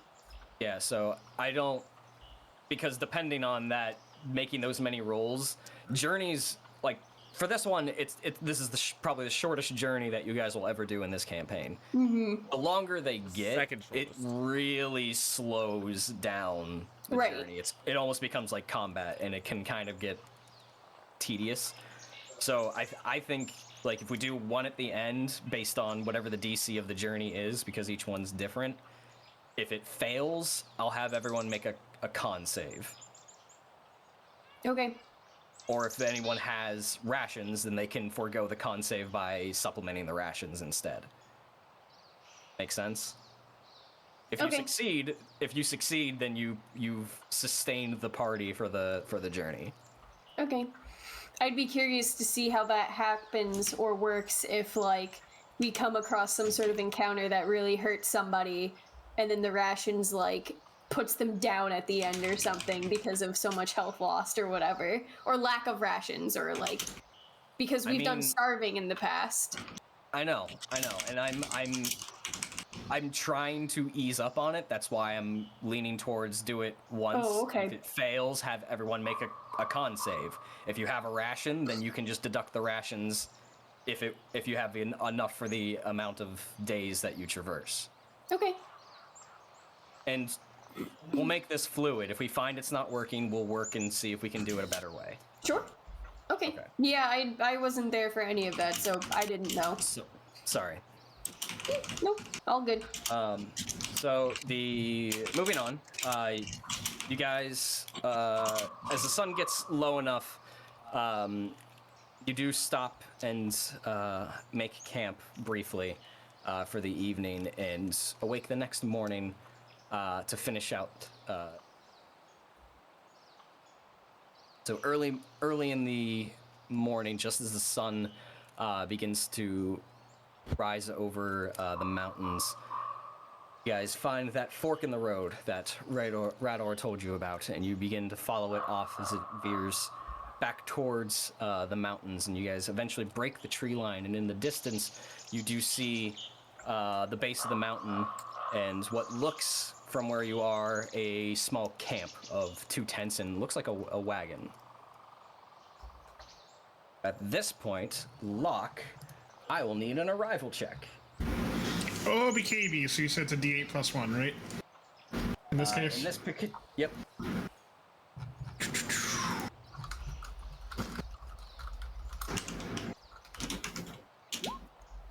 Hey! Hey! 9. Wow. So the rest of you all arrive at your destination, seemingly feeling like you made amazing time and no hostile encounters, nothing that's really caused you to turn around and head home for any particular reason, unlike the day before. All in all, it has been an easy trek here for you all. Yay, redemption arc. Those that don't have it can take inspiration. Yay! And Cirion, go ahead and give me a wisdom saving throw. Oh no, Cirion.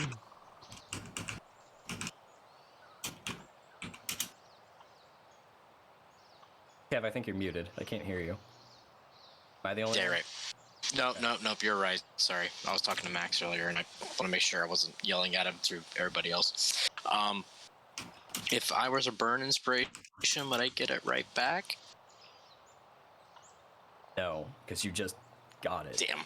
That's fine. Okay. Well, no, I had it. I just figured, like, oh, you did here. I need this from you. You would have had to have burned. You would have had to have burned it before I told you earned it. No, that's fine. I figured I'd find a loophole somewhere. All right, let me have it. Rule lawyer. You can heal only 2 of those points of psychic damage you took earlier. Oh. Okay. Yeah. All right.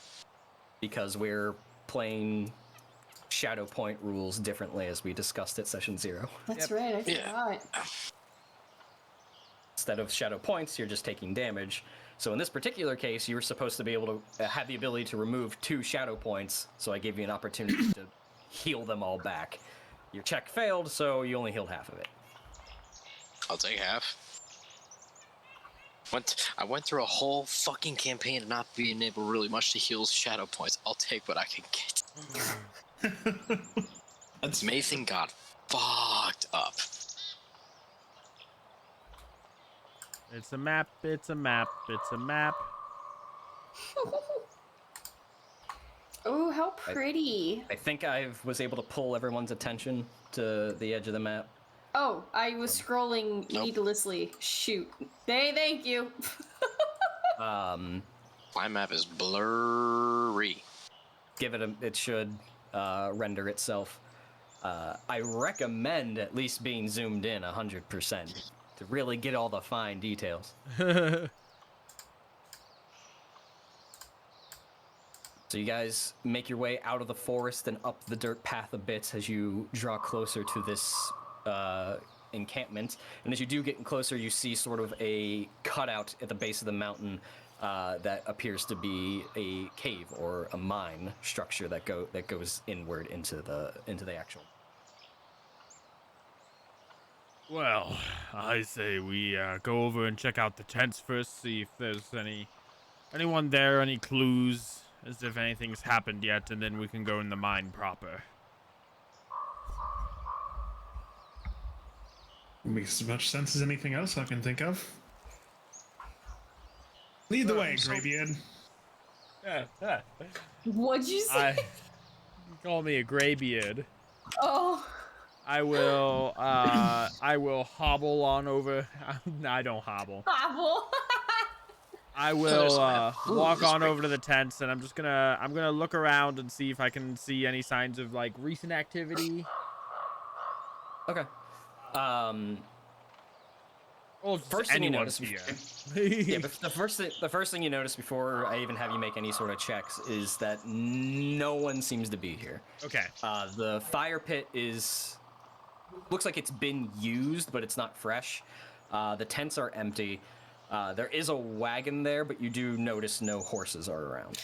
Can I check for fresh or recent tracks, like footprints or anything around the area? Sure, you can give me a survival check. Malvhor, does that change what you're looking for at the camp? Can I see if there's... Can I just check to see if there's like any spilled blood? Oh, that's a good idea. Yeah, go ahead and give me an investigation check. That's what I was shooting for. Investigation 14. Hey, it's above a 10, Matt. It's a 9. I rolled a 9, but the total's above a 10. You're right. I looked at the total. Very nice. 14. There doesn't seem to be any dried blood or even fresh blood, for that matter, in the surrounding area or the dirt or anything to that effect, or on any sort of the equipment, the crates or the wagon. So it seems to be fairly clean.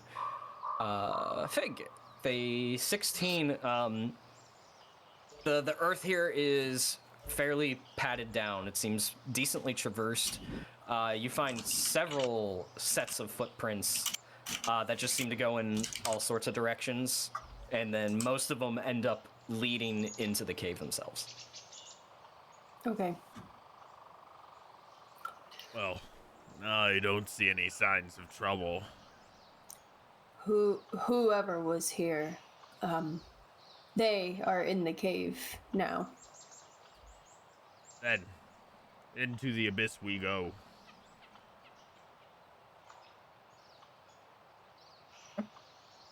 Cool, we get to go into the creepy dark cave. How about you lead the way, killer?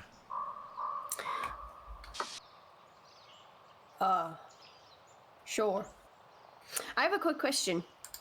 Sure. Nope, that's not it. Oh! So if I have something as a feature... Nope, that's the wrong feature. Hold on. Okay. Oh, when it says... oh no, I think I know the answer, but I'm gonna ask anyway. When I have something that says my sight and hearing are like greatly enhanced at night, where you can see and hear better than under the light of the sun, would that count as like the darkness inside something like a cave too, or is that just strictly night? Just for clarification, because like I know there's something between like darkness, like dark vision, So- whether it's outside or inside something, or So does that ability list like a specific bonus?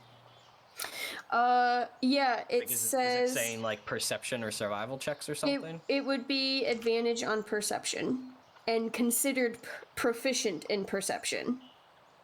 Oh, and can add double proficiency bonus to checks. Isn't that just being proficient? No, that's being expertise. Oh, that's No, expertise. Yeah. Okay. So it says that you can basically hear and see better at night. That's how it's worded.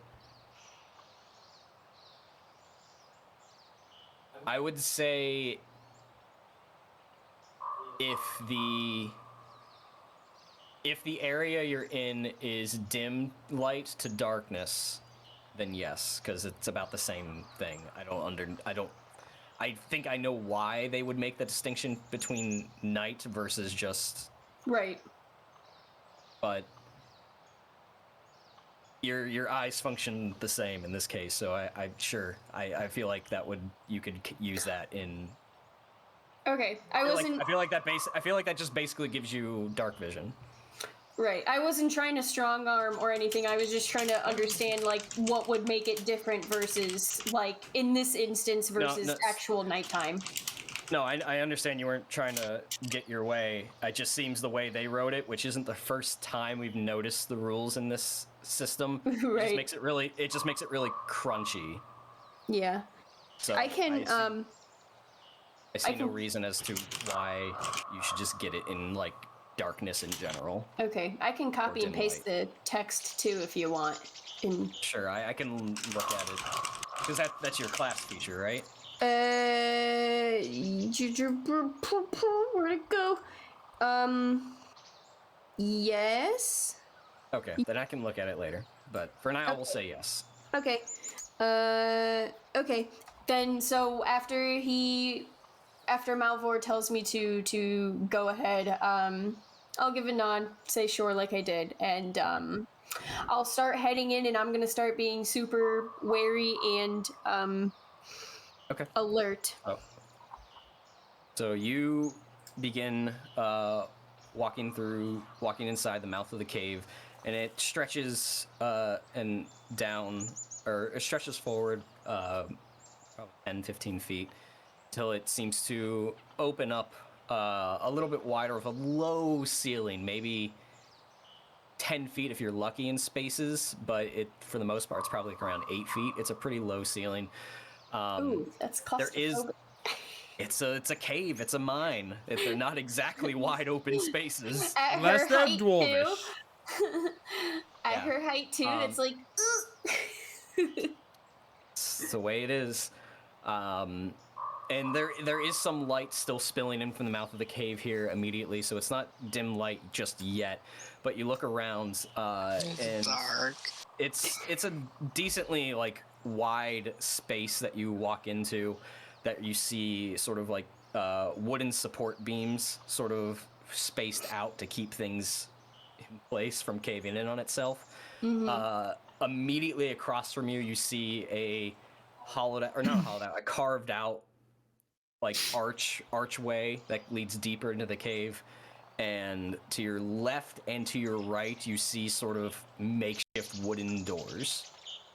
Ooh,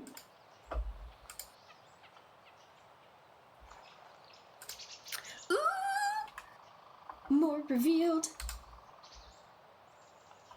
Well, perhaps we should... I don't imagine the doors on the side go too much deeper. It might be beneficial to check those out before we go even deeper into the mine.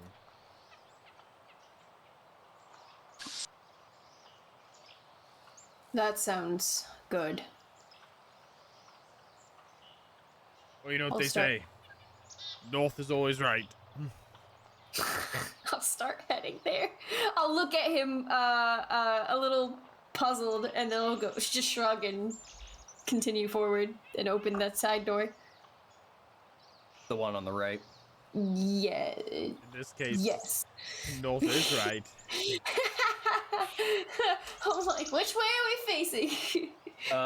You go over and the door pushes open easily. It's basically a piece of plywood that's not even really adhered to anything. And you walk in. It's a smaller space, but you see several crates and chests, and another two other support beams, and a couple of probably mining tools, a pickaxe, and a shovel.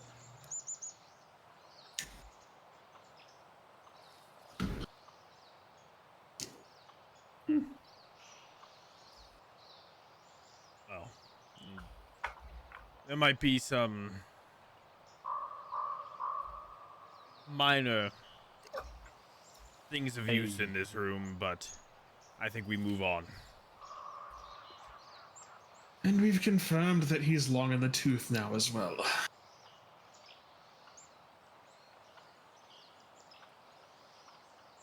Just mining tools, you said?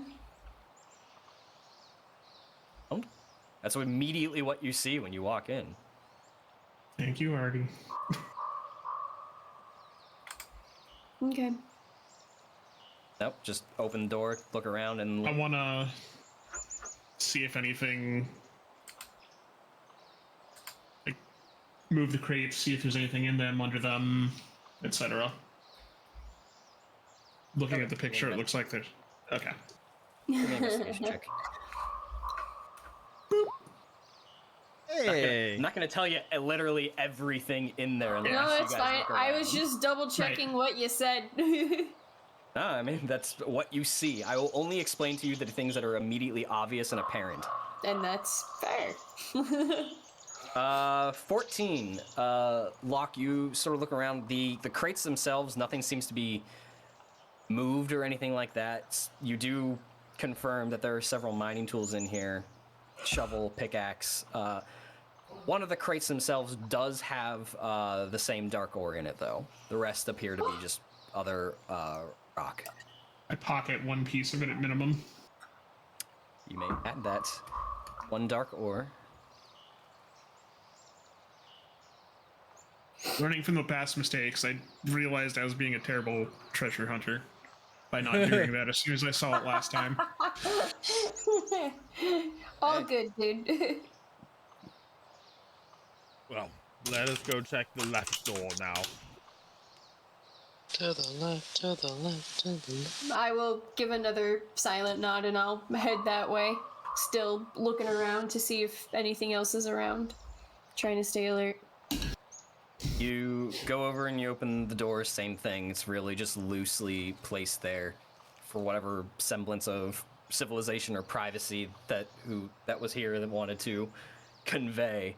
But you walk in, it's a slightly larger room than what appears to be the storeroom that you just came from. A small wooden desk and chair are inside, and a tall bench, or maybe it was a shelf, but there's nothing on it that you can see. There's nothing on the desk? You see some parchment. I'll just do a quick scan of the parchment, see if there's anything that catches my notice. Give me an investigation check. Ababooey! 24! Let's go! Finally! There it is. The king has returned. From what you can see, it looks more like a log than anything. For inventory purposes or whoever the foreman was, there's no name or anything like that, but it's literally like a log entry, like date, not necessarily time, but where the sun may have been, mined this section of the mine, found this, so on and so forth. It just seems to be like a ledger. And they didn't find anything strange, did they? Just stone and Dalcol. Yeah, you see the same things repeated. Do they have a name for the typical Dalcol? stone. No, they're just keeping it. It's either dark ore or strange metal. Usually the interchangeable terms. There's no one's coined a term for it yet, so that's just what they've been doing. Okay. Try to be sneaky. I tried to be sneaky and catch what vocab they're using. Well, this just appears to be a log of all their mining endeavors. Nothing seems out of place, so I suggest now we have to go deeper.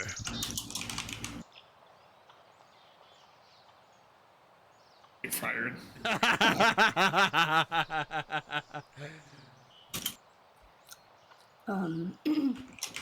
Very well then. I will keep leading the way, and as we start to go a little deeper, I'll take some more slow, steady, and kind of mindful steps just to keep an eye out. You head on past and through the archway, and you see, as you get through there, the walls begin to sort of like funnel inwards. It begins to get tighter, where it's only a 5 foot wingspan, essentially, from wall to wall. Mm-hmm. So the ceiling sticks to about, it's like 8 foot, and it's not smoothed out by any means, but it definitely gets to be a bit more of a cramped situation, to the point where it becomes a single file marching order. Big's out in front. Awesome. Malvhor would take second. Malvy. I will gently nudge Cirion in front of me so that I can keep an eye on our rear. Okay, I'm gonna be holding on to somebody that can hopefully see what the fuck's in front of them. Exactly. Yes, I am also blind in the dark. Yeah, Fig. So Congo line for the dark. as you guys begin to funnel into the tighter space, the light from outside slowly begins to disappear, to the point where there is no light source in here whatsoever. Okay. It was with Yeah, I mean, if there's no light at this point, I'm going to... I don't have a torch. Oh. I'm gonna have to double check my inventory, but if I had a torch, I would light it. But anyway, keep going. Don't mind me. Don't wait for me to confirm whether or not I have a torch. Have to have a torch and a tinderbox. If you have seasonal gear, you do. Both? Mm-hmm. From what I read earlier. But it's fig as you progress inward until the torch is potentially lit.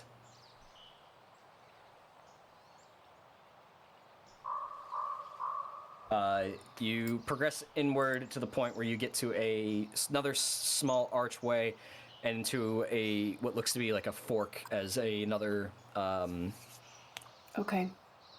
support beam hits a dead end and forks off to the right and the left.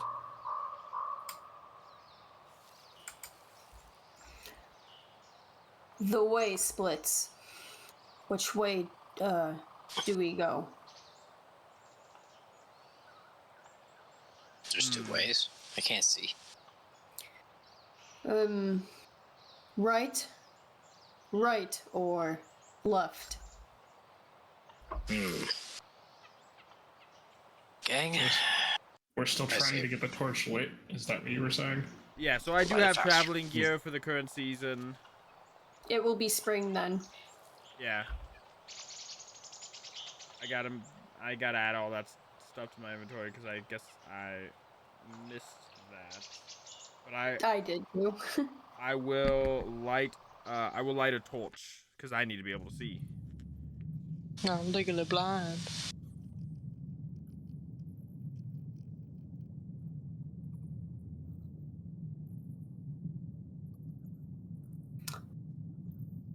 I will use my tinderbox and light one of my torches.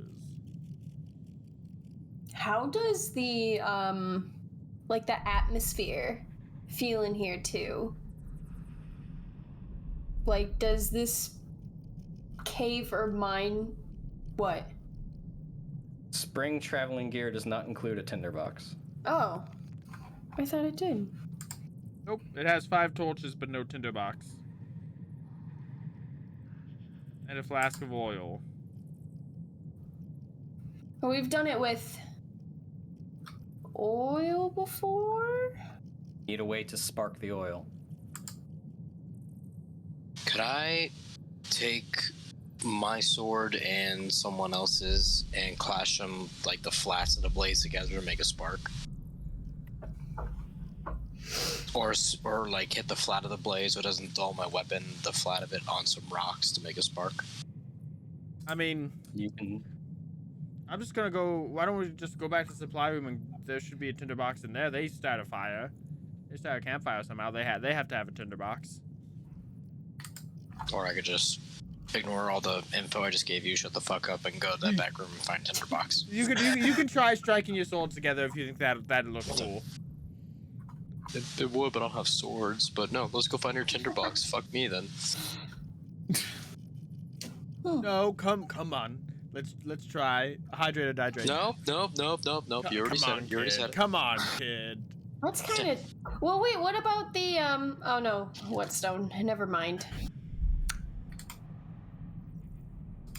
Well, that's kind of dumb. How could you? No, I was just reading the list. I do have a again. whetstone. I don't think that counts, right? No, whetstone. Yeah. Flint. That's what I thought. That's kind of dumb. How do they give you oil and torches but no? I don't know. Okay. So what's the plan? Going back to find a tinderbox. Where to? Hashtag fuck Cirion. The supply room, he said. Cirion, no, you can do your soul thing. I'll even give you my soul to try. Fig. I will wait at the cross or the split when they go back. Okay. They're just gonna leave you in the dark, and you're just gonna stand there waiting. Yeah. Because I want to. Oh, What? Okay. So, I was gonna say, come with us. Let's not be alone, but continue as you were. Sorry. Alone in the dark. As they do that, I want to just stand still and just listen for anything and get a feel of like the That's atmosphere if something feels weird about the place. Yeah, I was gonna give you that information once we got. Oh, okay. I figured I you heard were... your question. I just haven't gotten to it yet. That's fine. I realized at a I was time. speaking while you were concentrating on something else, so I thought I'd repeat just in case. Nope, I heard you. Those that go back to the storage room. Malvhor, you're the one looking for Tinderbox. Go ahead and give me an investigation check. Okay. I'm using inspiration. 23. 5 feet into the dungeon. You look about. You open Scene up the is kind of chest important for our 2 human characters. You open up the chest and you look around. And you even pop open a couple of the crates, or actually all the crates that you can. Some of them are stacked on top of each other, and they are quite heavy. Mostly ore, stone, and mining supplies. There is no tinderbox in here. So, there has to be a tinderbox somewhere. How do they light their fire? Well, let's go outside to the camp, and unless you want to try your sword thing, Cirion, but... Oh, now you need me. I want to look. You said there's stone, right? Yeah. Can I look a little more closely at it and see if there's anything that like blatantly has chunks of flint in it? While he's doing that, fuck his idea. I'm getting my swords out. We're doing this shit. Okay. I'm looking to help you with your idea, friend. The stone itself just looks like regular whatever white stones used to build most of the Gondorian-esque buildings. There's no flint here. OBKB. I mean, you have your own torches and your own oil, Cirion. You can try to light your torch. While you do that with your swords. I don't have torches. Yeah, you have traveling gear for the season. You so you have have torches and you have oil. We all have torches and oil. Yes, you will. Oh well, I didn't. Because we all started spring traveling gear. Spring traveling gear. You have 5 torches, a flask of oil, 50 feet of hempen rope, and whetstone, water skin, mess kit, some of the regular stuff. Yes, here's the fun question. Do any of the seasonal gears have tinder boxes? Because that feels like an oversight. No, none of them do.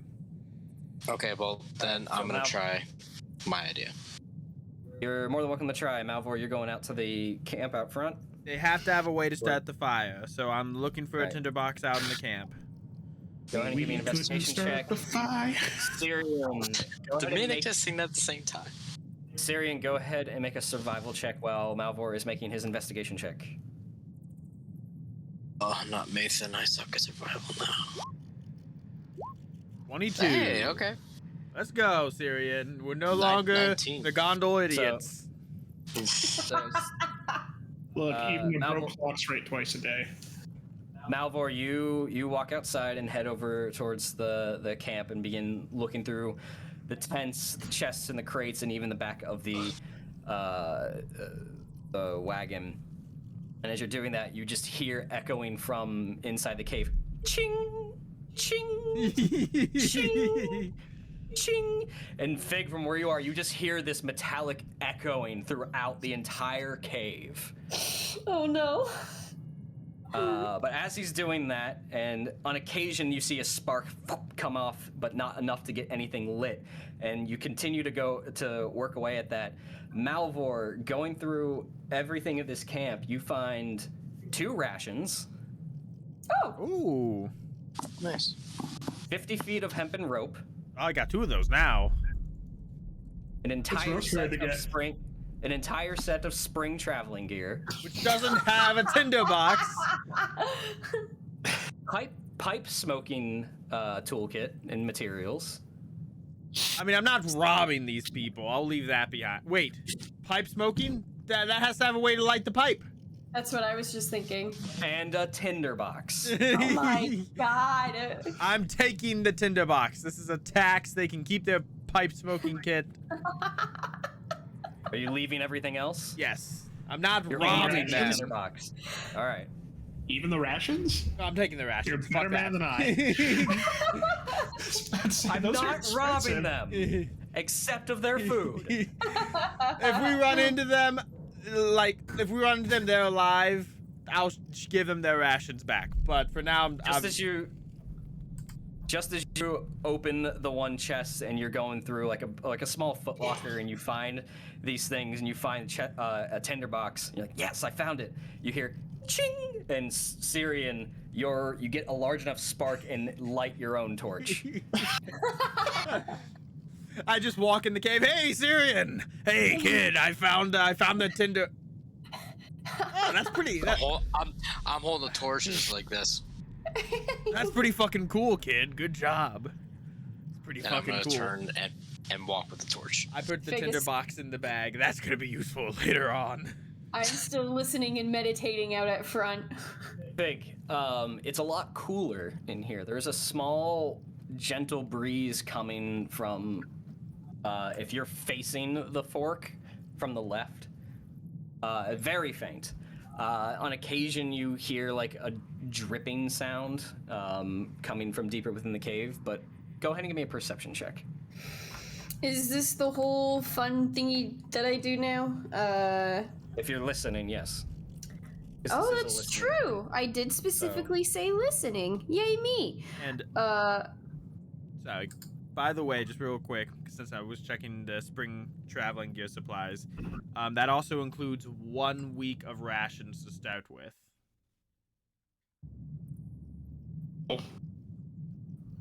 Wait, what? Spring and winter, all traveling gear starts with 1 week of rations. Oh, I totally missed that. I was trying to find that earlier. It's in a very small bit of text before it even starts talking about the specific kits. But it says all classes will start with one. Yay, we have emergency don't starve today rations. Both sets of so- traveling gear include rations for a week of traveling. That does remind me, because the hunting failed, so you all can subtract 1 ration. Yep. Boo. Now that we all know you have a week. Okay, so wait, if my wisdom is 0 for 10, what's my proficiency bonus? I'm dumb. It's 2. Okay. So I have advantage and then add double. So 4. Yes. Okay. We can handle it later, but you can make a separate skill where it's actually expertise. Yeah, For in yeah. this particular situation. Natural 20. Natural So- 20. Nice. 24! For a total of 24. Really quiet. No tinkering, no other echoes other than the fact that Cirion was scraping 2 swords together for a while. The dripping of moisture or water in the air and the small, gentle, cold breeze every now and again. But overall, this mine is really freaking quiet.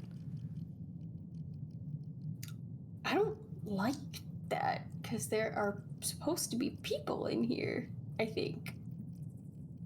What's the plan? You all filter back in with 2 torches, same marching order for the most part. Fig at the I will fork in the not road. light. I won't light my torch. Okay, so not like Cirion, Damn right you won't. Cirion got his torch list. He can just bask in the glory of his success. We can all bask in it. When they come back,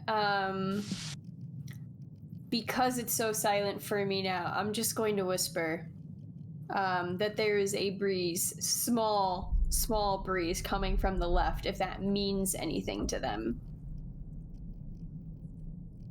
We can check it out. And Could I'll ask I, you which way to go. That would be a good idea to check it out. Also, based on what chat is saying, I'm gonna roll a quick con save to see if Malvhor farts in the silence. Jesus Christ. Okay. Unless you say no, but If the character's actively trying to do it. no, he's fine. He got 19. He's Okay. fine. All right. You know, old men, they're prone to just random rotten egg farts. Oh my god. Where are we going? Where are we going? Let's follow Sounds the like breeze. left. Yeah. Let's, Yeah. So All right, you I will quietly follow- head left. quietly. I am. Stealth check. Okay. I will Oh, also yeah. try to be quiet then. Oh, now it's all changed. 50 Well- feet into 50 feet into the dungeon crawl.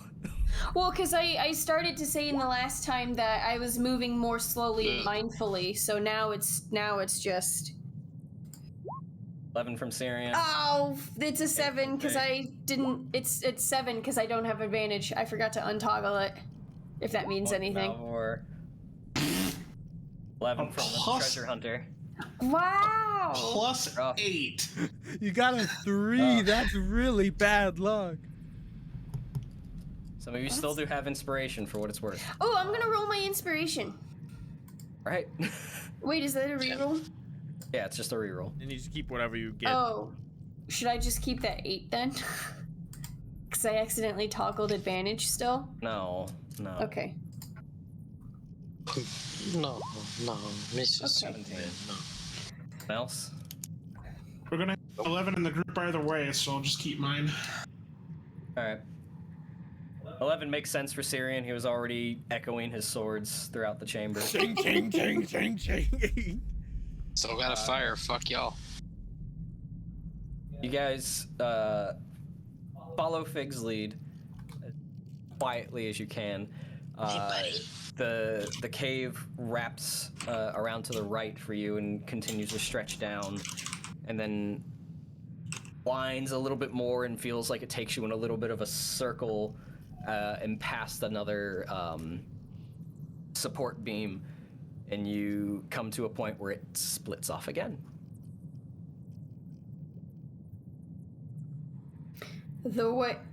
God, my voice cracked there. It splits again. Can you sense the breeze still?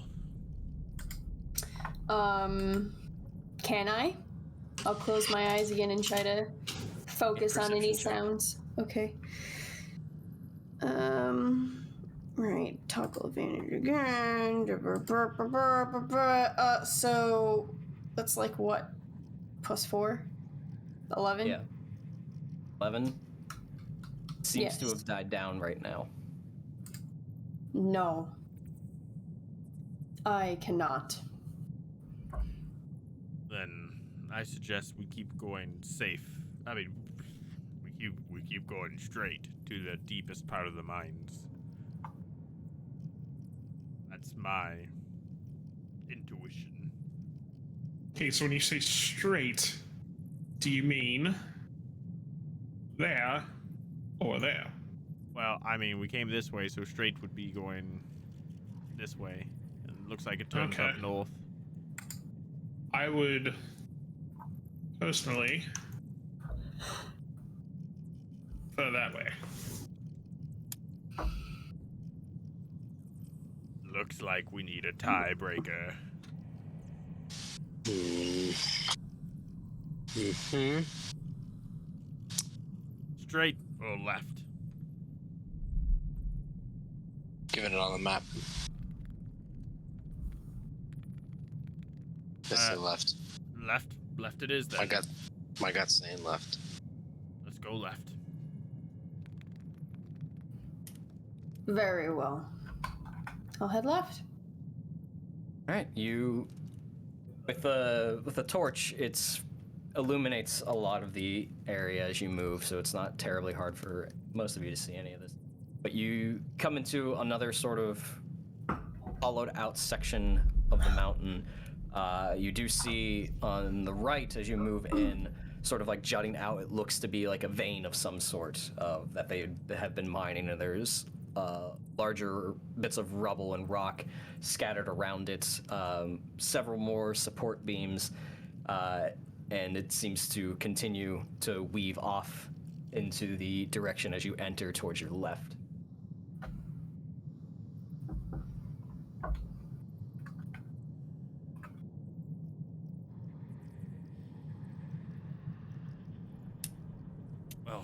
guess we follow this tunnel to its termination. I see no reason to turn back quite yet. Seconded. Keep going. Any potentially new noises or anything since we changed direction, of course? A perception check. Oh.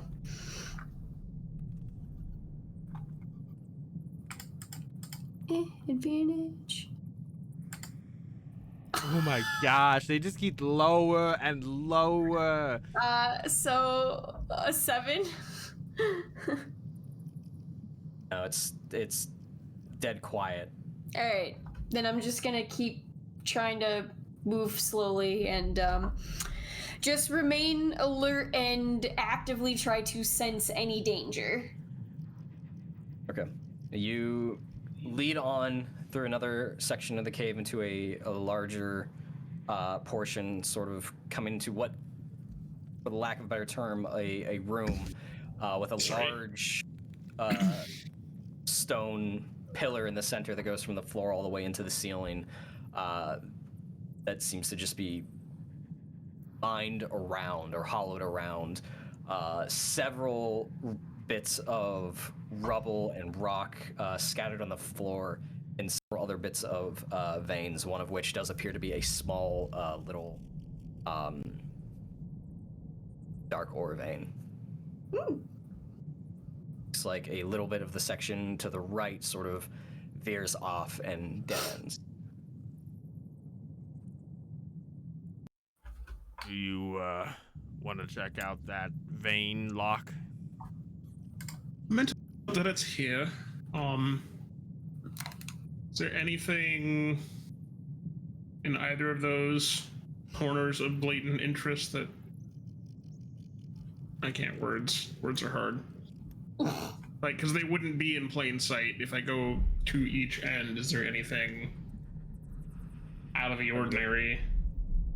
Give me an investigation check. Boo! Nope. They just appear to be veins that have been mined for the most part. The dark ore one on the left is fairly, not a whole lot of it left. Makes sense. Okay, then I'll make the mental note of where this is, but beyond that... And the path south goes into a dead end? Looks like it.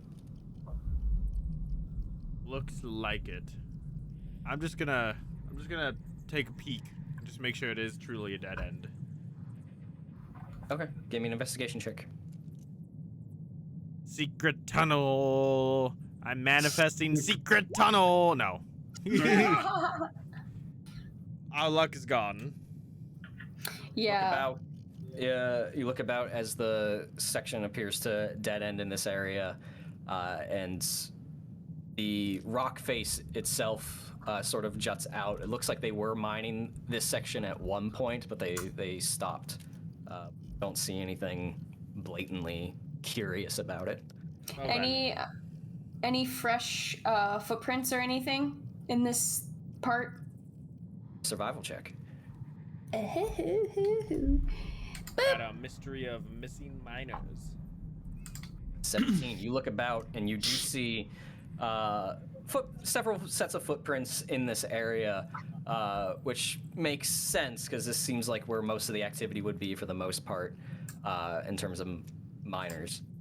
But what does catch your eye at one point is you see part of the dirt that actually blankets the cave floor. Looks like something was dragged through it. Oh. That dragging goes across a sleek stone section of the cave floor, and then onward out and down towards that dead end that Malvhor was looking at.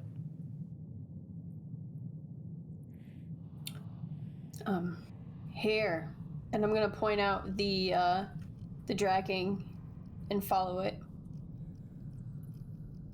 You said it reaches to the dead end. Yeah, it drags all the way up to the dead end and just sort of stops.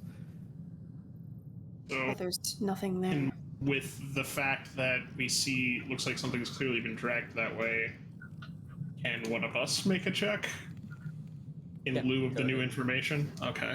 Would it be perception or investigation again? Investigation, because you're looking at this specific part, looking for something out of place or different.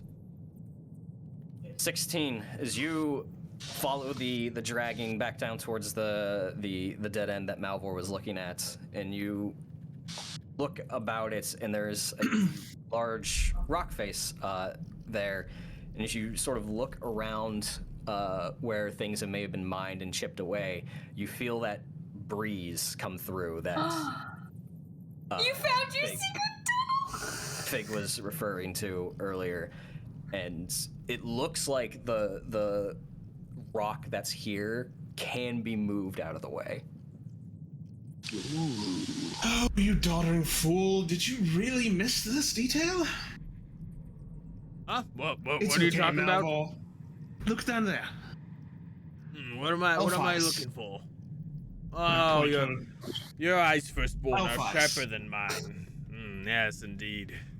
Meanwhile, I'm just going to roll back my shoulders, crack my neck, knuckles, and I'm going to then like stand my ground and try to push. And I'm just Or gonna, shove. I'm gonna go ahead and just really quickly, looks like you can handle this. Killer, I trust you, and I'm gonna give a gift die to... I appreciate that. To you, Fig.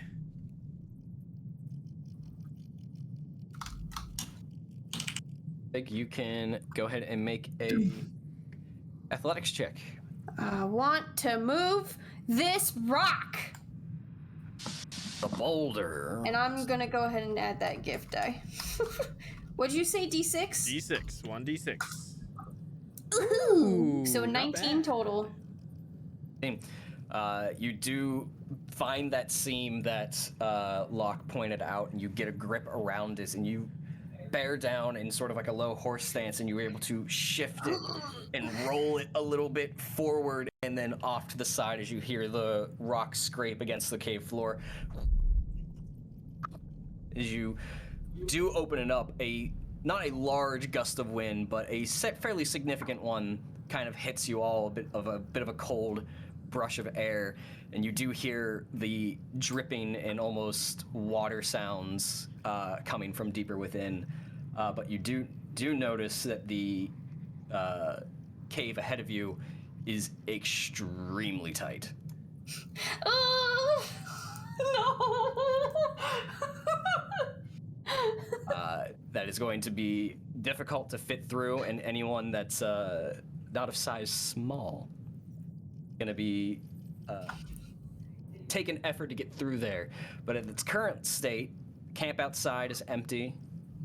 Eerily quiet cave, no sense or no signs of anything other than something being dragged at one point going on, and yet a hidden or at least camouflaged passageway that leads deeper into the mountain. Find out where you guys go next week, as this is where we're going to I knew it. wrap it up. Wait, so do those dragging marks real quick continue through, or does it just end They at do. that rock? They do. They keep dragging through. Oh, and Mental how note for bad- next week. Which means Yeah. which in order to drag something through, it has That's- to probably be a small creature, which doesn't. I mean, how tight for people over 6 feet tall? Still technically medium. I know, but still, that's a tall medium. We'll find out what happens next week. Oh no! Enjoy worrying about your claustrophobia for an entire 7 days. I hate it. I'm trying to get over it right now as player B because my character probably doesn't care, but. Well, we'll see what happens, but you've arrived at the mine. You've met the person that 3 of you saved, Radorn, an advisor to the king and all-around Renaissance man, apparently, and wanted you to go out and check on his workers, essentially. See what becomes of that and what is going on here next week. So thank you so much for joining us. Help us get to 200, and you could win a $50 gift card to Hero Forge, which is where all of our tokens and stuff come from, even the scenes for our thumbnails on YouTube. So thank you so much for joining us. Join Discord if you haven't. We will be live again Thursday as Lindsay continues painting a Phoenix. That's all for us. Good night. Bye.